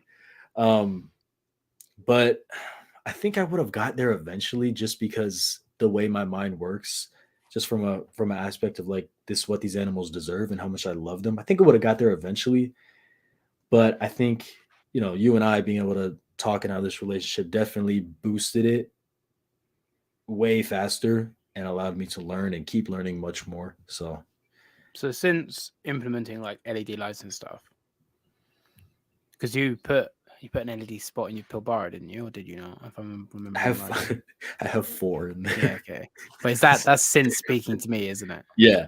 Okay. I had 1 in there before, but it wasn't because of what we talked about. It was just because, hey, this looks cooler, you know? Have you noticed a difference in your animals, yes or no? Color-wise, yes. Yeah. Them choosing where they want to hang out, yes. Mm-hmm. Just overall attitude, yeah, I would say there's an improvement. And just aesthetically, man, like why would you not want to have it super bright, you know? Looks cool, looks awesome. So a lot of people, I shouldn't drink Lucasade, I should just drink water during the podcast, but it's late over here, guys. So a lot of people don't realize, I don't know the exact figures, but it's something silly like 6,000 lux, which is basically a unit of measurement of light. So if you have a halogen and a standard UVB, your vivarium is around 6,000 or 8,000 lux or something like that. Now the UK, and I'm sure most parts of America as well, on a cloudy, overcast day, is 20,000 lux. So when you put that into consideration, when you look into your vivariums and you realize, God, this is dark. Now I go over the top with lights, which I don't, but people come to my house and are like, Jesus Christ, because I have like 4, 5, 6 LEDs. I like the amount of LEDs I'm going to put. I'm using 100. I'm using 2 100-watt flood LEDs, 100-watt floods. Not normally an LED is like 18 watt, 20 watts. I'm using 2 100 watts in my big one. That's going to be dumb. That's going to be dumb. And then I'm using 2 4-foot T5s UVB, and then I'm using 4 or 5 halogens for 1 viv. And it's like, people are like, wow, that's crazy. I'm like, that's a minimum. It's a minimum. It's what I can get away with, you know. So I think people sleep on lighting. I think people don't realize how dark. There was a post on Facebook the other day. Someone in Australia caught a blue-tongued skink. So obviously it's illegal in itself to kidnap wild animals. It's illegal in itself to take wild animals from America, you need like a trapper license or something like that. Anyway, and they put it in a glass tank with nothing but a red bulb. And it's like, how can you take an animal from the wild and then just put it in a glass box with a red bulb? Whereas animals can see red, their cones can pick up red. You know, it reduces their levels of activity. It actually damages their eyes. I know some people don't know it, so I'm not judging, but it is a bit like, how are people like fathoming, like just putting an animal in a dark box? Like, regardless if you've had results or not, like the dopamine and serotonin levels of your animals will be lower because they're not enabled to interact with it. So if you take a reptile outside and you see it like freaks out, and it's like, well, because reptiles see in ultraviolet. So like we can never replicate the sun. And that's why every time if your reptiles are over by windows and the sun comes over, they always go to bask in the natural sunlight, even though they're not getting UVB.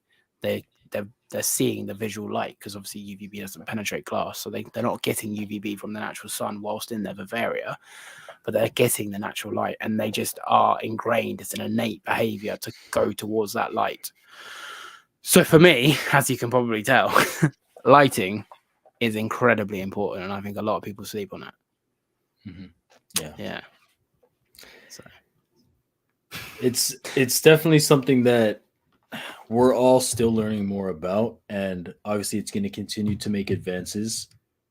It makes advances every year. Like the stuff they talk about now, opposed to 2 years ago, bro, it's night and day. Like 5 years ago, none of this stuff was commonly talked about. I'm sure Paul was doing it, LEDs, but nah, people over here, dude, just a basket spot. Because you think about it in the wild, right? Think about a rocky outcropping in Australia.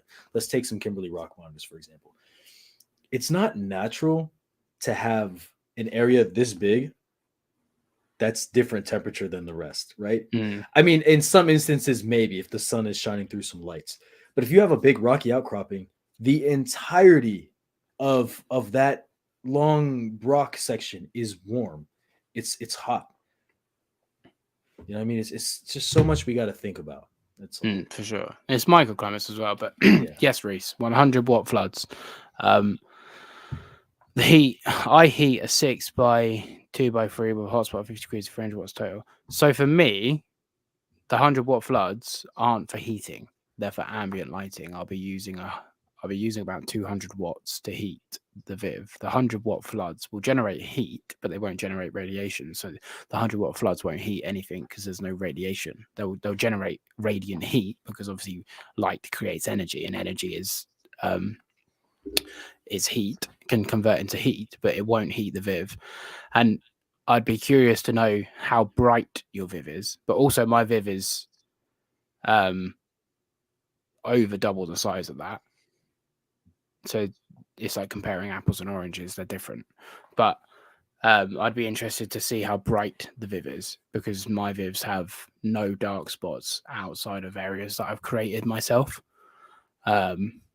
Because I deliberately do it that way. Because in the wild, like Will was saying with canopies, you can't escape the sun unless you choose to escape the sun. You gotta go down. So that's what I've created. Like the Majesty palms. So like they kind of, so the enclosure is 8 foot tall. The Majesty palms, if you're going from the top down, the Majesty palms start at about 5 foot. So everything like 5 foot and above, other than branches and other plants, is pretty much light. If they want to dip down into a darker area, the light peeks through the Majesty palms. Of course, they can go down there. I'm going to put some more cork in there, but I have like cork on like all 3 levels. You know, so with the UVB LEDs, majority of them give you UVC, which is deadly to your reptiles. So just be careful using the UVB LEDs. I'm pretty sure the Zoom Ed ones are okay, but I don't want to say they are for sure. But there are majority of UVB LEDs currently are deadly because they have too high levels of UVC, which is, like I said, deadly to your reptiles. So Jungle Dawns for the win. Before I knew Paul only had LEDs because of my plants. Yo Blue, Yo Blue? Fuck's sake. Yo Will. I'm so tired. We're still going, but like it's been a long day for me. Yeah. What's the time here? It's only 20 past 10. Yo Will, How are you managing the temps down the bottom? What types of temps are you getting down there in such a large enclosure? It's a good question. So What size my is your enclosure, quick? I just want to do the square area. it is 5 foot across, 4 feet front to back, 8 feet tall. The inside. 160. Yeah. So It's bigger than mine. Damn. By yeah, 14 square feet. Jesus. really, dude, it's Yeah. like it's big. It's so big that when you see it, you're like, geez, like you're insane to have that in your house. And Shout mine's out to my 100. Mine's 146. Yours is 100 and yours is 160 square feet. So yours is 14 square feet bigger. wow. So how I manage temps. So obviously, thermal regulation, thermal gradients are very important, right? So my top is where the basking spots are, naturally, like it would be in the trees. And then as you go down, it kind of declines in rungs. So the ambient in the bottom is like 75-ish, right? 75, 76. Because I heat my room ambiently. It's off the floor so that it's not getting really any influence from the ground temperatures.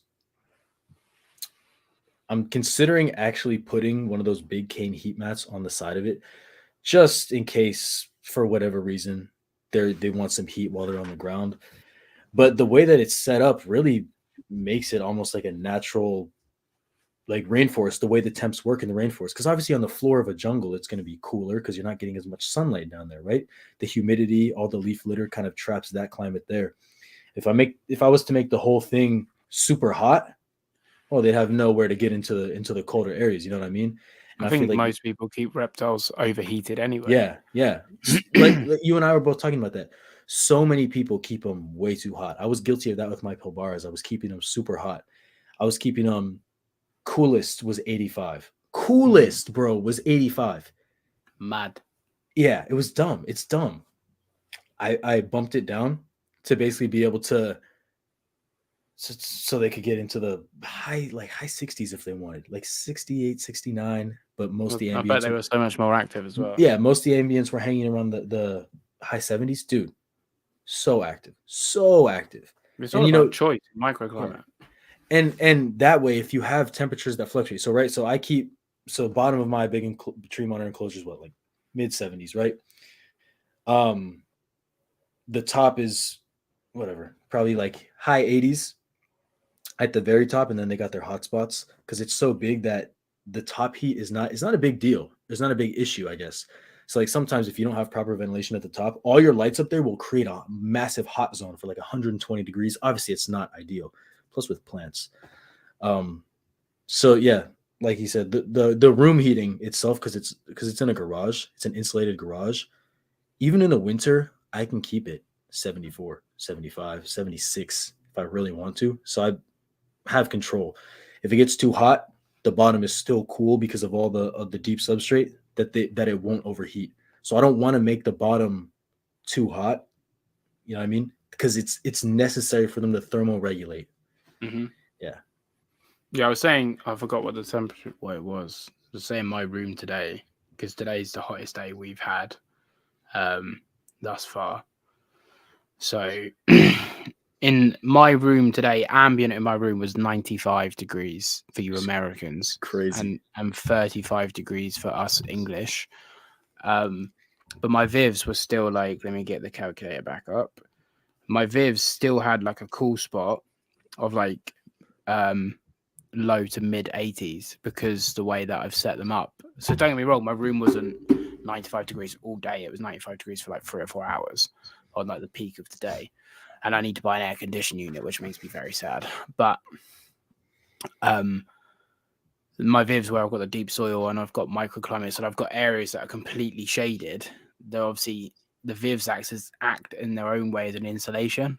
So they also keep heat in, but they also don't let heat out.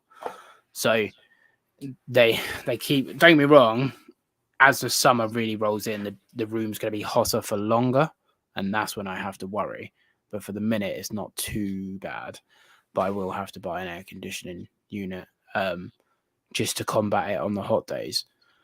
But as long as you set up your Vivs properly, you can't really, like once my room starts hitting 33, 34 degrees. So like 90s for longer than periods of, as soon as we start going 5, 6, 7 hours, like in the UK in the summer, it'll be like that. So I'll have to change it. But for the most part, the microclimate sort of saved me. But if I had small enclosures with no soil, I'd be ruined. So this is why this is why everyone's methods don't work for everyone. My room is cool 60s constantly, and winter is worse. Is why I need to add a third basking spot. Yeah, it's hard. It's like I get it all the time. People say to me, "Oh, what basking lamp should I use?" Well, I'm like, I don't know. Like you have to cater to your room. Yeah. That's a great point, Eddie. Like it's so different for, like, so he said his room is in the cool 60s constantly. So that's why his bottom, he needs extra supplemental heat. Whereas if my room's in the mid 70s, if the heat lights from the top aren't penetrating to the bottom, it's okay because my ambient is still in a habitable level that's good for thermal regulation. You know what I mean? So my room in the winter gets to 60, and my vivs get down to 64. I've had no detriment on all species. But it's obviously that's just for a few hours, probably like 4 to 5 hours of the night. It's not constant. Yeah. It's like it gets down to like 4 or 5 hours for the night, then it will ramp back up. Night drops are good though. Like night drops are very healthy. It's how it works in the wild, guys. That's how it works. I used to during the day it'll be hot. No, go on. I was saying when I was keeping my pill bar at 85 ambient, I would keep it at like 80 in the night. Damn. Because I thought that would make the metabolism run faster. Thankfully, he was still good, right? He was still kicking. And I assume that obviously he was not staying at 80. It was 80 towards the top, but he was getting into the lower temperatures at the bottom. But yeah, I don't know who said it. I think it was Gary that said it. Extreme heat will kill them faster than cooler temps. Gary did say that. Yeah. Yeah. My room is a greenhouse. I thought it'd be okay because it had blinds and it was the opposite way facing to the sun, but it's not okay. My room's too hot. But we're here now, so we've got no choice. I gotta set up the AC in my room because the garage panel, like, it's insulated, but it's like a heat panel. So I've been leaving the door open. It's been working fine, but my enclosures are all big enough so that a temperature fluctuation of 10 degrees up and down, perfectly okay. I brought some ice packs today, and I'm gonna like the ones that are like the ones you put in like lunch boxes. I'm gonna strap them to my fans so they blow cold air. Does that work? Yeah. Really? It's not amazing because my room's huge. Yeah. But it will, because obviously how fans work is they draw air from behind them and push it forward. Yeah. So if you put a cold item in front and on the back, it will cool the air as you're pushing it. It doesn't obviously make it air conditioning. Yeah. But it will cool it. But I will buy an air conditioning unit over the next couple of weeks because I need to. Otherwise, my room's going to be too hot. Our entire reptile room stays at 76, 78 all year. With a wall. See, for me, I need to Google what 78 is in English, but that's a good temp. You can work with that temp. 25. That's for me. That's too hot. So to drop at night, obviously, I don't know what's for the boas, but I know you have. I'm pretty sure you have a water monitor. Yeah, there you go, a monitor.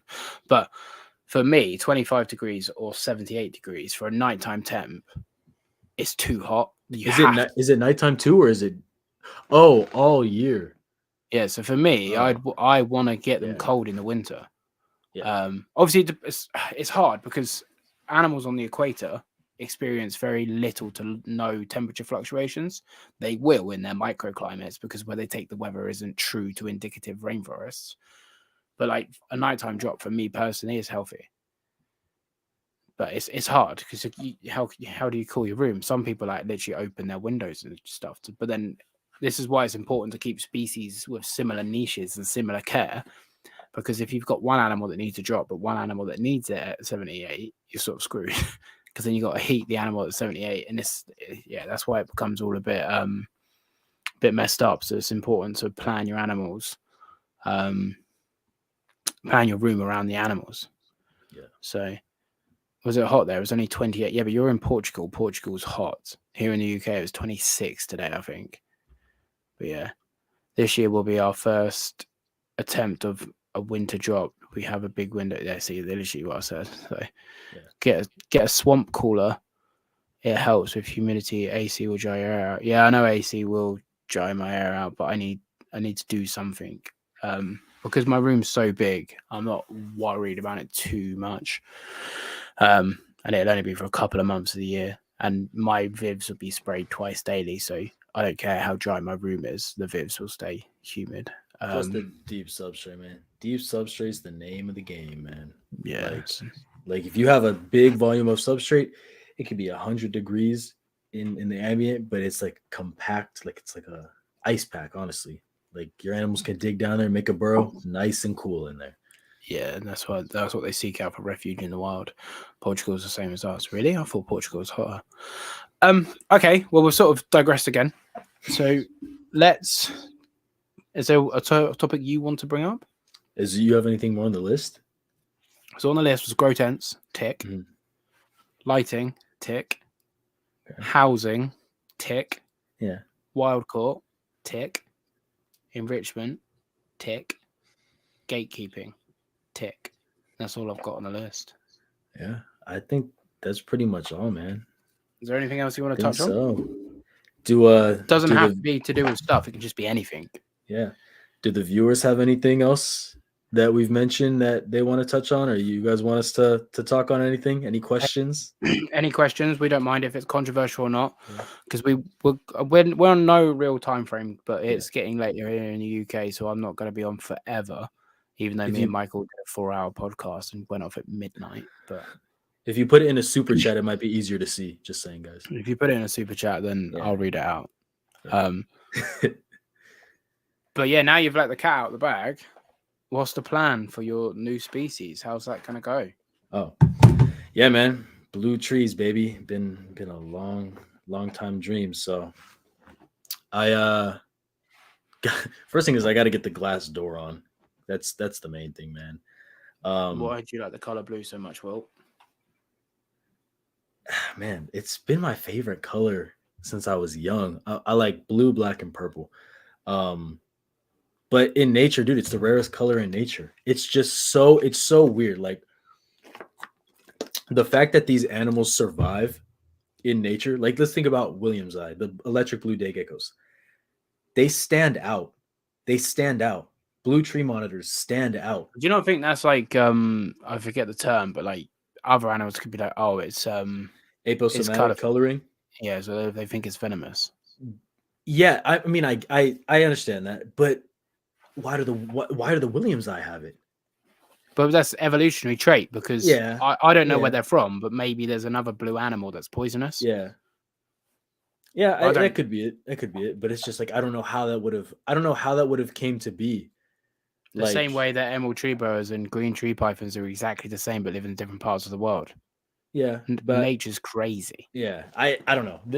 I don't have a good explanation for it at the moment, but I love it because it's super rare and it's just visually so appealing. Oh yeah, I do. Yeah, there is an electric question for you that my dad texted me. You can hit me. Have you got it written down? Yeah, he texted it to me. I don't know if this is the best way to ask it. So should we consider a breaker for the garage where I have all the reptiles in? What's your garage powered off at the moment? Is it the rest of the house? Yeah, it's this. I think it's on the same thing as the house, but it's only got like, let me see, one. Where's your circuit board? Is it in the garage? It's in the garage. Then yeah, because it'd be easy to do. Okay. As long as you can get around, but just for the sake of it, yeah. Okay. All right. Yeah, because we've called 2 electricians. None of them have gotten back because that's a theme over here. No one gets back to you when you call. So, yeah.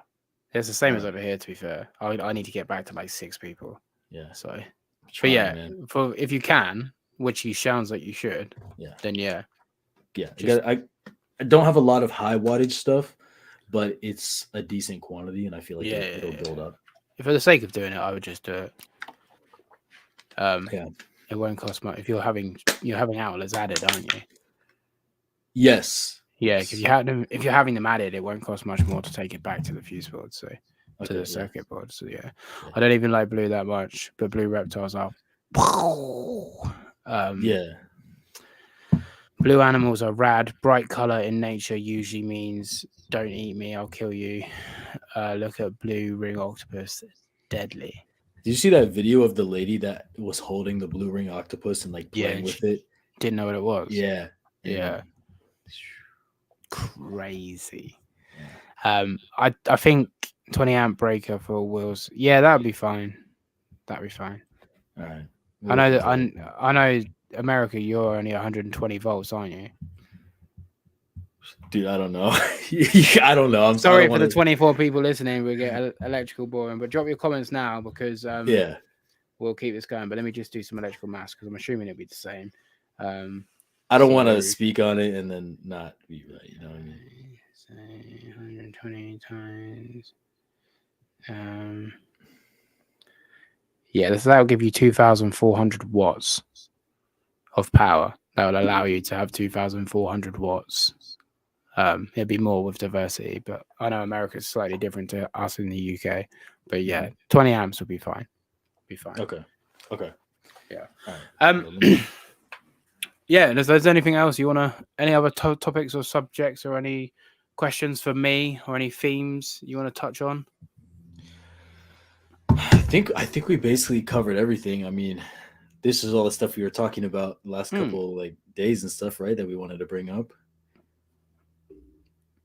That's about it, right?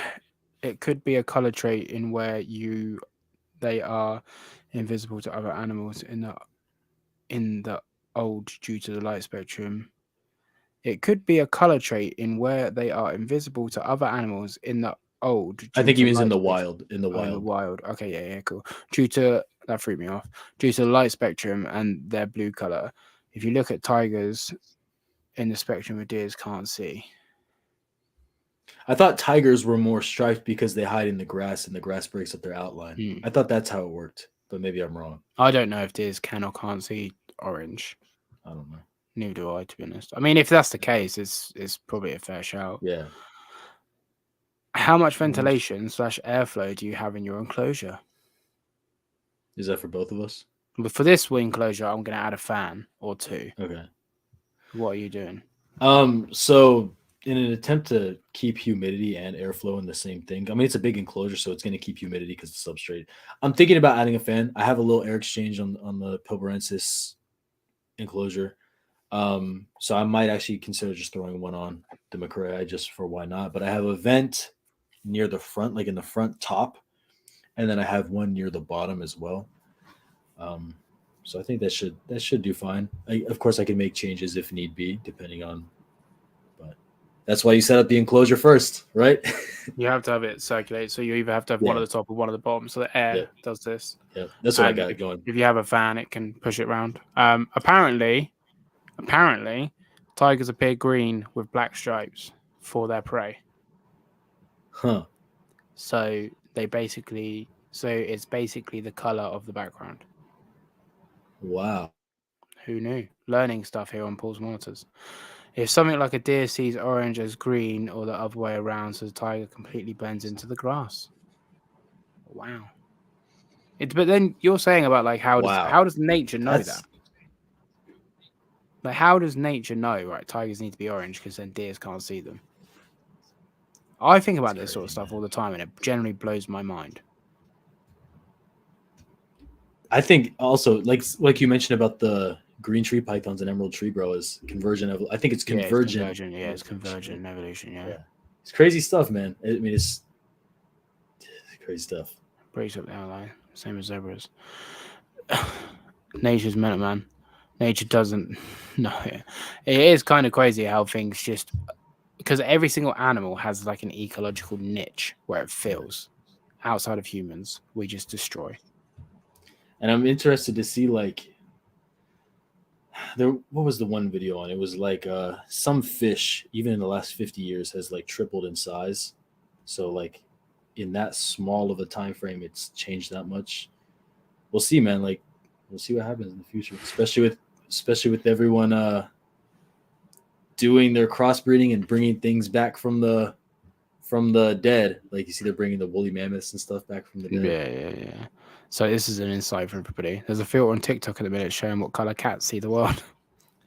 But how do they know that though? But how do they know? How do they know what color cats see? I think they test the rods and the cones in the eyes. So then they base it on like what we can see and what we can't see based on what color rods and cones we have, because each cone is based on a spectrum of colors, so they can work out what colors they see, something like that. So, right.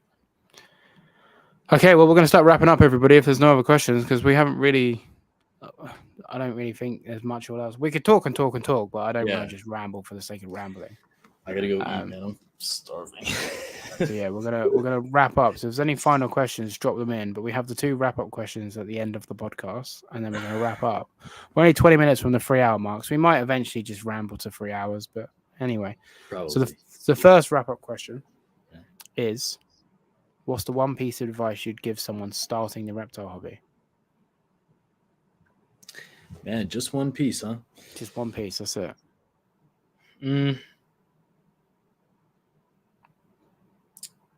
Come into it with the right mindset. See them for what they are, not commodities.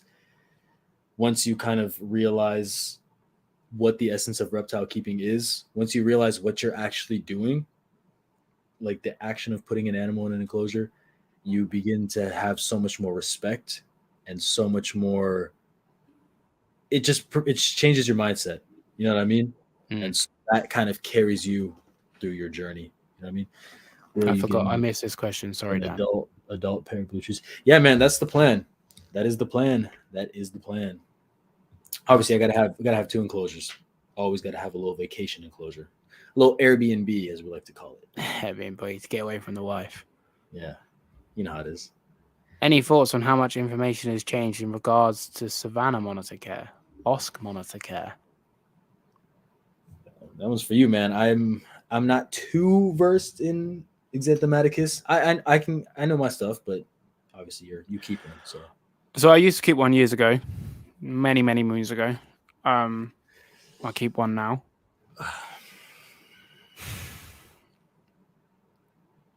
I don't think the care's particularly changed. Let me do some maths. I was probably keeping one about 7 years ago, 6-7 years ago, and I'm keeping one now. I don't think it's changed, because the problem is with care, it stays out there, and obviously with YouTube, it recommends most viewed videos. So if you type in like Bosque monitor care, or like care sheets, there's not many.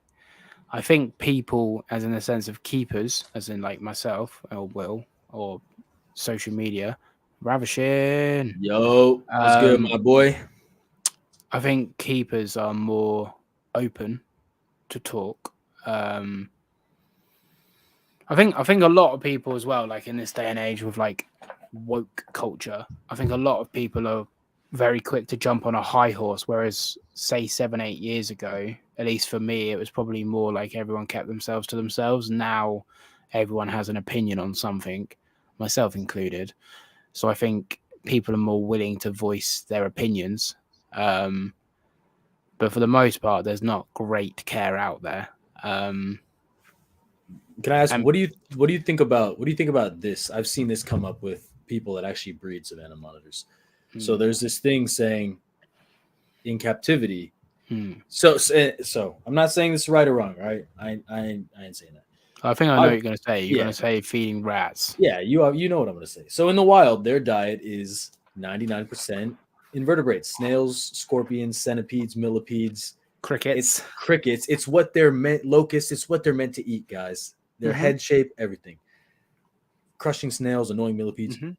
There are some people that have had success and whatnot, feeding nothing but rodents and chicks. But they claim that you can feed them those things as long as you're making sure they get the correct basking temperatures and correct exercise to take care of those levels of fats. And my question to them was, why why are you choosing, even though it's working for you and you visually you have a good looking lizard, what's the advantage of choosing that over choosing something that's their natural diet? So How does that, you know what I mean? I know who you're on about. If I ate nothing but Chinese food, I just had sweet and sour chicken and rice. That's all I had. And worked out every day. I'm sure I would still look aesthetically pleasing. Yeah. But my organs would be surrounded in more fat than what they would if I ate a healthy, balanced diet. I don't think, for me personally, substituting natural diets consistently is healthy for an animal because 1, it's not natural, 2, they haven't evolved to deal with that, and 3, it's lazy. The argument was calories in versus calories out. They're digesting it fine, so obviously they can survive. That was the argument, is calories in, calories out. If I'm thinking of the same person you're thinking of, they feed the animals sparingly, so I don't know the exact figures, but let's just say 1 rat a week or 1 rat every 10 days. Let's just say. Now, these animals will go through a wet and dry season, so they will have a feast and famine period where they will, in the wet season, gorge themselves because all the bugs come out when it's wet. And when it's dry, they emaciate themselves because obviously there's not as much food around. Go into the trees. Into the trees. Yeah.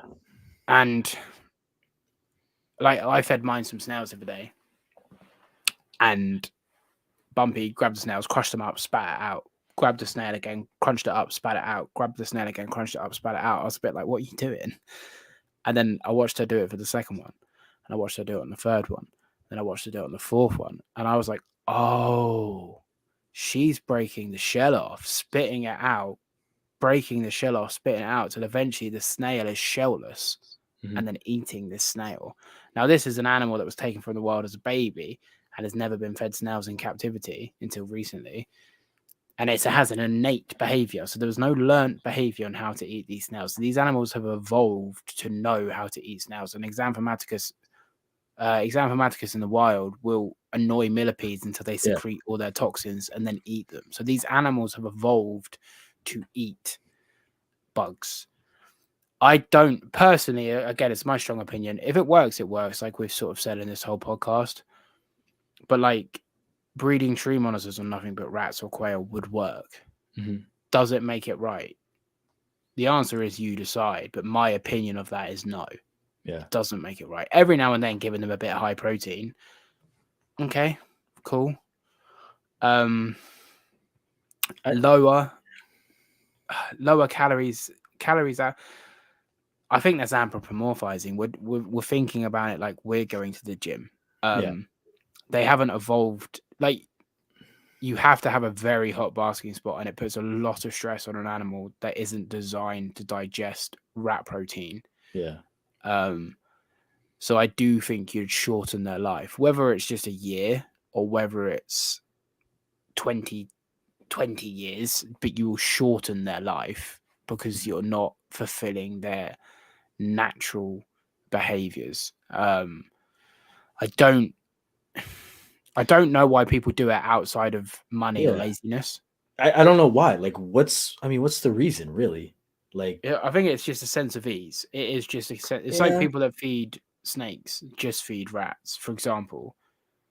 How boring is that for the snake? When you could feed chicks, maltese, hamsters, gerbils, guinea pigs, quail.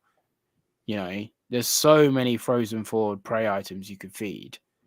But yeah, rodents are cheaper. I had asked, though, it wasn't about money, though. It wasn't a monetary issue, or I wouldn't say issue. It wasn't a monetary concern. I really just it's not that I'm coming down on the person or people, because obviously they know what they're doing. They're very knowledgeable. What was their justification of it, though? Just because, why did they do it then if it wasn't for save money? Dude, I don't even remember. I really don't. But because I thought, if we're thinking of the same person, I thought the issue was money, but we're obviously not thinking of the same person. I don't know. Maybe we are. Maybe we're not. I'm sure we'll figure it out later. But I know what's Pumpkin and Chow that tunes into our videos. He breeds savannah monitors like crazy. He does just insects, and Is Pumpkin and Chow here, or have you just remembered that? I think you've just remembered that because I might have thought I missed a comment. But no, he isn't here. But I mean, no. I see what you're saying. yeah, no. In the past, we've discussed it, and he keeps one or two pairs, but the Savannah Monitor pops out like 40 babies, 40 eggs. It's just like, You want to know something mad? I've had, quick maths pool, 45 Aki eggs in the last 50 days it's crazy. from one female. That's mad. These animals, like, but then that's a case of calories in, calories out. Like, people are like, Yeah. oh my god, but like, that's no mammalian protein. Not even after she laid, I didn't even give her pinkies. Mhm. That's just bugs, and then she's Yeah. gone boom, boom, boom. So you can sustain animals on their natural ecology. You know, I don't know. I just thought it was interesting. You know what I mean? Thought it was very interesting that building up my insect breeding colonies for the next 400. Not sure what it will be. Get some roaches, breed roaches, but don't feed them high protein stuff. Do not feed your roaches dog food because you'll give your animals gout. mine are vegan. Yeah, they need to be vegan. You need to feed roaches low protein diet, otherwise you will give your animals gout. What's your opinion on it? Same as me. What, Then feeding instead of them?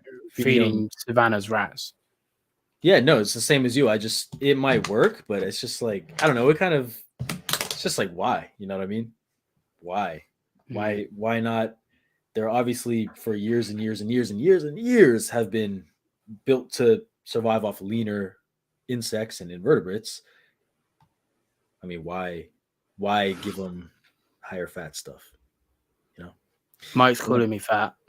I really don't think it's so complex as calories in, calories out. I think it's as simple as just feed them their natural diet. You know what I mean? I think it's that simple, personally. Yeah. Personally. Yeah. Oh, I did that yesterday or 2 days ago. Yeah, don't feed roaches high proteins diet like dog food and stuff, Yeah. Gary. It's really bad for your reptiles. Especially to your dwarf monitors, man. The gout really gets to the dwarf monitors. Yeah. If you don't feed your roaches, and don't feed roaches citrus fruits that you're going to feed off. Feed your breeders citrus fruits, but don't feed them animals then to your reptiles. Make sure you split them out, leave them for a few weeks of just vegetables, then feed them off. Yeah. It disrupts their stomachs and stuff. Could be. Yeah, it can upset.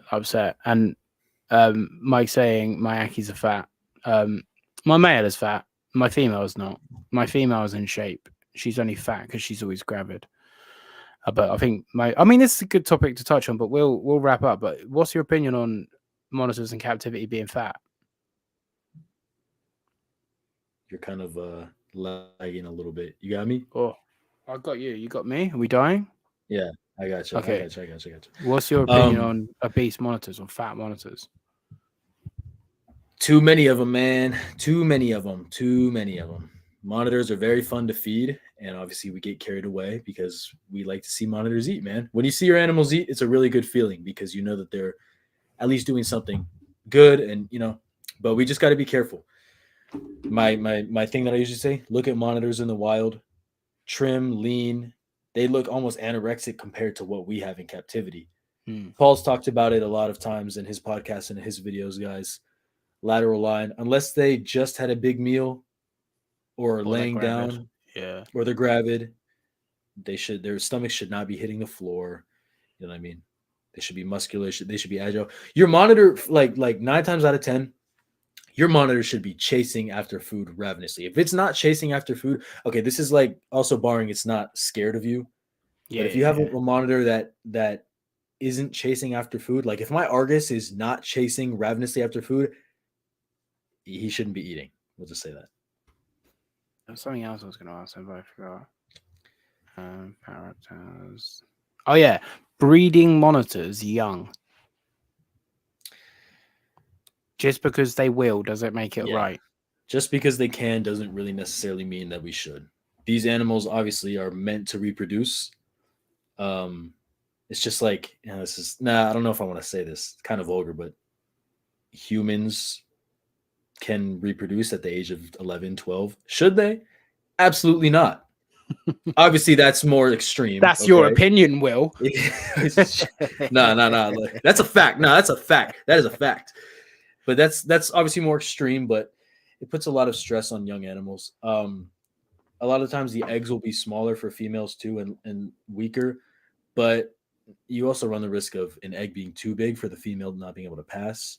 There's just a lot of unnecessary risk, you know what I mean? So, but definitely you shouldn't breed young females to much older males. You know, it's not good at all. People will argue that she's cycling, so I should breed her. She's going to lay eggs regardless. I understand if you're raising up a pair or trio of young monitors together and they happen to breed or lay eggs. I guess that's natural. But purposely taking like 6-month-old female Aki, putting her in with a 2-year-old male, yes, you're just asking for it, man. You're asking for something to go wrong. There we go. All right. Any final questions? Drop them now, guys, because we have one last wrap-up question, and myself and William are going to end this. So this wrap-up question used to be, what's the best piece of advice you've ever been given? Then I changed it to, I forgot what I changed it to, but now it's, I need to write this down. But what's one piece of advice you would like to instill into your kids? Into my kids? Yeah, so before you die. Oh my gosh. Yeah, I know. It's so deep. I don't know how to ask it. Or the best piece of advice you've ever been given, whatever's easier. Or one piece of advice you want to just give to the world that you think is really important. I don't know. All right. Just tell me a good piece of advice, Will. Fuck's sake. All right.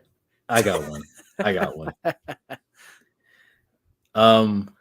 Love each other. As humans, love each other. Stop making enemies. Stop making enemies. Love each other, man. Before you die. Yeah. What? I don't know. Stop making enemies. There's too much animosity in the world, man. Love each other. We're all people. We're all humans. We're all the same species. Doesn't matter what color we are. Doesn't matter where we're from. What, you know what I mean? What happened to decency and courtesy? Let's just love each other, man. That's it. One love, people. Yep. We're pretty much wrapping up, Amy, but thank you so much for tuning in. Hope you have a good rest of your Sunday. Thank you so much for the super chat. I deeply appreciate you. We have got a final question. How do you feel about super timid and flighty lizards and how to deal with them? You want to go first, Paul? I know you love this question. I mean, I'm going to talk forever, so you might as well go first. Super flighty and how to deal with them. Let them feel comfortable in their enclosure and just give them time, man. I just like to give them time. Let them come to you. Yeah, just give them time. Yeah, people. Yeah, no, go on. No, that's it. That's it. That's it. I'm gonna say because obviously as a mangrove keeper, I deal with super timid and flighty animals all the time. There is no rush, guys, to socialize your lizard. If you're doing everything correctly, these things are going to live for 20 plus years. If it takes you a year to acclimatize that animal, a year out of 20 is nothing. Please take your time. Respect your animal. If you were kidnapped from the wild and all of a sudden someone picked you up and put you in a cold bath and you have no choice but to climb up their arm and then they think that you're tame, don't put your monitors in the bath. Okay? Outside of generally giving them a bath.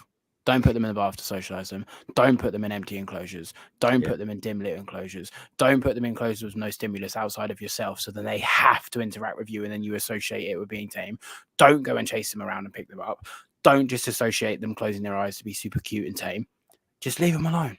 Leave them alone. If you're getting a wild caught animal, the least you can do is leave them the fuck alone. Are you targeting someone with this It's like no. I'm trying to think, probably, man.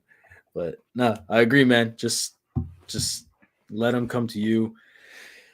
Having them super tame and social is nothing except our own wants. Will, what's your opinion on fridges?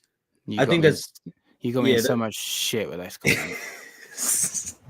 I think that's the ideal way to keep them. I know Paul keeps his mangroves in fridges. Take them out for a drive. Yeah. Like, look. Okay, no. Going back to Eddie's question, tame and flighty lizards. I take it back. You can let them come to you, right? But just between, I don't know how many people, just between us guys, 26 people. The best way to tame your monitor right now, take them, put them on your dashboard in the car. and drive around. All of them. I'm telling you, black dragon, lace monitor, wild caught 10-foot croc, wild Or caught tree mangroves. monitor, wild caught mangroves. Put them on Yeah, your dashboard, on your drive them dash. around, put them back in the fridge when you get home. Yeah. Oh my gosh. they're gonna Especially be- if you live in Canada where it's really, really cold. Or like the UK where it's like negative degrees. They love it. Yeah. Yeah. So there we go. Oh my god. How are we going to read that name? Is that an L? Lonut? Ionut? I think it's an Lo- I. Ionut? I'm really sorry I can't read your name. Stop. You gotta stop. Okay, I'm sorry. I'm going to be honest. I can't read your name. I'm sorry. Can I leave a black throat monitor and an Argus monitor alone for a week or more when I go on vacation? The short answer is yes, but if ideally you want someone to come in and at least check that the lights are still on, and make sure that they're okay. You probably don't need to feed them. Ideally, you want fresh water, but they should be fine. I've left my animals for a week. My mum comes in and checks on them, but yeah, I'd have someone check on them. Same thing. Yep, I agree. yeah. You want to make sure people come and check on them. Mm-hmm. America. Take your monitors to church, y'all. They feel bad. Find Jesus. Any recommendations on Savannah monitor setups, Will? Yeah, okay. My opinion. Yeah. So ideal Savannah monitor setup, 20-gallon tall enclosure. What has become of this podcast? 20-gallon tall enclosure, one paper towel on the bottom, and then for basking, you don't need two because they need to be able to dig. So you need two paper towels. towels. Yeah, right. Be sensible. No lighting needed except for one big like 250-watt chicken lamp. Just put it on the top. Heat mat. No. Listen, that's how I recommend. You put it on top so that it's above the water bowl, right? Yeah. So that there's no water, but there's a piece of lettuce. So that I'm sorry. Good humidity. So that the Savannah monitor goes under the lettuce and can sleep. Is this an inside joke? That's my brother. Yeah. But is this? I figured this was like an inside joke. It's a bad one. Okay. Yeah. It's a bad one. I'll tell you. I was picking up on it. Some inside joke. Right. Red light. Red light, green light. Red light, green light. Bro, stop. He spilled his coffee. This is great. Mate, this little community, we've had a good turnout as well. We've held like 20 plus people the whole We've been sitting around 30, man. It's been sick, man. Yeah. What has this turned into? Honestly, I don't know. It's just how to not keep your monitor. See, we deliver. Well, just like, it'll be live on YouTube afterwards. Guys, we deliver good information, but in a fun way to listen and watch.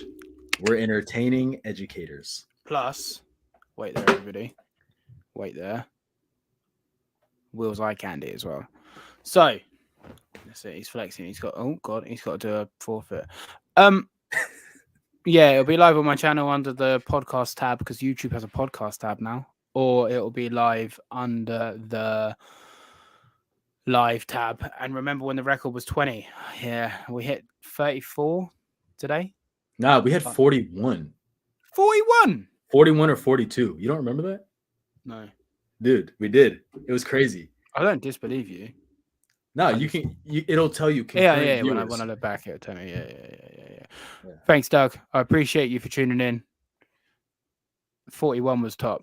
There you go. 41. Yeah. Okay. Pow. This brings me back to the reptile recap days. We should probably say that really quick. The reptile recap's dead. For now.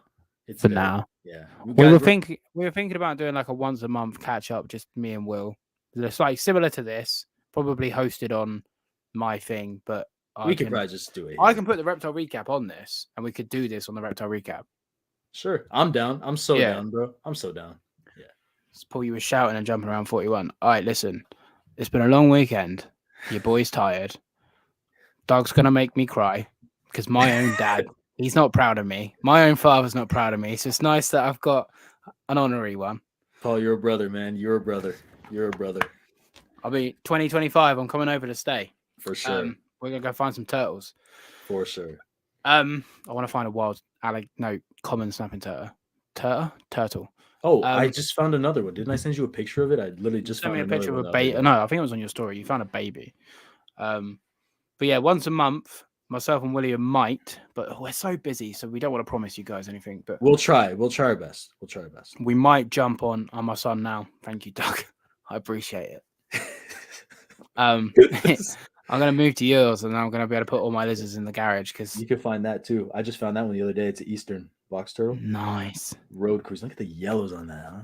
I found them almost completely orange. Like it's dumb. Mr. Flex. But yeah, so this is sort of turning into a bit of a ramble now. So if you guys want to hear me and Will ramble, then Paul Burrows McClure Jr. Yeah, boy. I wouldn't be I'm not even technically a real junior. My dad's called Paul Burrows, but I'm not Paul Burrows Jr. I just put junior on Facebook when I was like 15, and I've never changed it. I'm already a junior, man. I'm a second. Yeah, I'm just Paul Burrows. Paul Henry Burrows, for those people who care. Henry. Yeah, Henry. Middle name Henry and what, bruv? Yeah, so if you want us to do a live on the Reptile Recap, once a month, we can just do it on here. Honestly, we can do it on here. We can try and do like a 6 weekly thing where maybe on like a Monday night or something, myself and Will can just ramble like about stuff, and you can all hang out with us. I feel that monarch lizards are smarter than crocodiles, alligators, and caimans because they are more active. Is this true? I don't think they are. I think crocodilians are smarter than monitors. Because saying that though, I was about to say crocodilians have been seen using stuff as bait to like catch stuff, but monitors have been seen fishing with their tails. I think they're both intelligent in their own right, and that's what I'll say. If we judge a fish on its ability to climb, it will spend its whole life thinking it's stupid. Humans tend to perceive intelligence as something that we can see as smart, but animals are quite intelligent in their own right. We had like a week where we talked about this all day, didn't we? We'd define what intelligence is. Yeah. What is intelligence? Next time. Because we're at 3 hours, 6 minutes, and 36 seconds. So thank you, everyone, so much for tuning in to the Captive Raptors podcast. This has been an absolute blast. Don't forget, please, 23 of you, because never is all 24 of you, please leave a comment. It helps me out so much. I don't care if you just put a full stop. Just leave a comment. It means so much to me. If you are interested, please consider joining the Patreon. You get exclusive content and you get a private Discord where you get to just hang out with me and a few other crazy people that love monitors. You get to exclusive stuff. The Patreon knows that I've had certain clutches of eggs before anybody else, and other random bits. Plus, I voice note random stuff on there. And there's cool little GIF emoji things that you can react to. And there's one of Fee eating a donut. So, if anything, it's worth signing up for that. Appreciate you. Thank you very much for coming on, Mr. William. I deeply appreciate your friendship. Always, man. My brother, for real. I find it kind of crazy that you and I sort of met and then our lines have drawn the amount of times that we'd be messaging or voice noting and one person's voice noting and listening and we say the same thing at the same time. And like our brains seem to be almost kindred spirits in a way. And we think it's ridiculous. Stuff. It's actually crazy. Like, yeah. I'm deeply appreciative of your friendship, and you've been me too, man. A great confidant for myself and ranting, and I have really enjoyed meeting you. And one of the better things to come from social media was meeting your beautiful face. So I am, and do you know what? Like, I know I mug you off. I don't mean to do it, but I say you're young because you are young. Yeah. But I'm so excited to see you at my age when you're old like I am, because you're going to be one hell of a reptile keeper because you're already an incredible reptile keeper now. And I'm so excited for you to get your dream lizards, and you deserve everything because you're a genuinely lovely human. Thank you, man. I appreciate that. I was going to say, that's me done. I'm not saying anything more nice. You can get on. No, I appreciate that. It's my turn now. Nah, man, I'm super thankful for the journey this far. You've been an awesome friend, man. We've been able to bounce so much stuff off of each other, learn so much from you. Gossip. I mean, everything, dude. It's been fun, and I'm sure it'll continue to be fun. Can't wait till you get over here, and I'm gonna get over there to the UK as well, man. It's am I blushing? Your boys coming to Florida, For sure. 2025. Alex, what's the word, man? Let's go catch some pythons. Right. Alex, 2025. I don't know how I'm gonna do it. Everyone join the Patreon so I can do it. Yeah. We're gonna go to Florida, and we're gonna catch wild animals. We're gonna catch a Nile monitor. We're gonna catch a Nile. In the secret chat I'm a member of on Facebook Messenger. They were talking about that today. Really? And saying there's like populations of super yellow ones. I know. Yeah, I know. There is. And they were saying they're really hard to trap because they like outsmart the trappers that leave traps. They're incredible.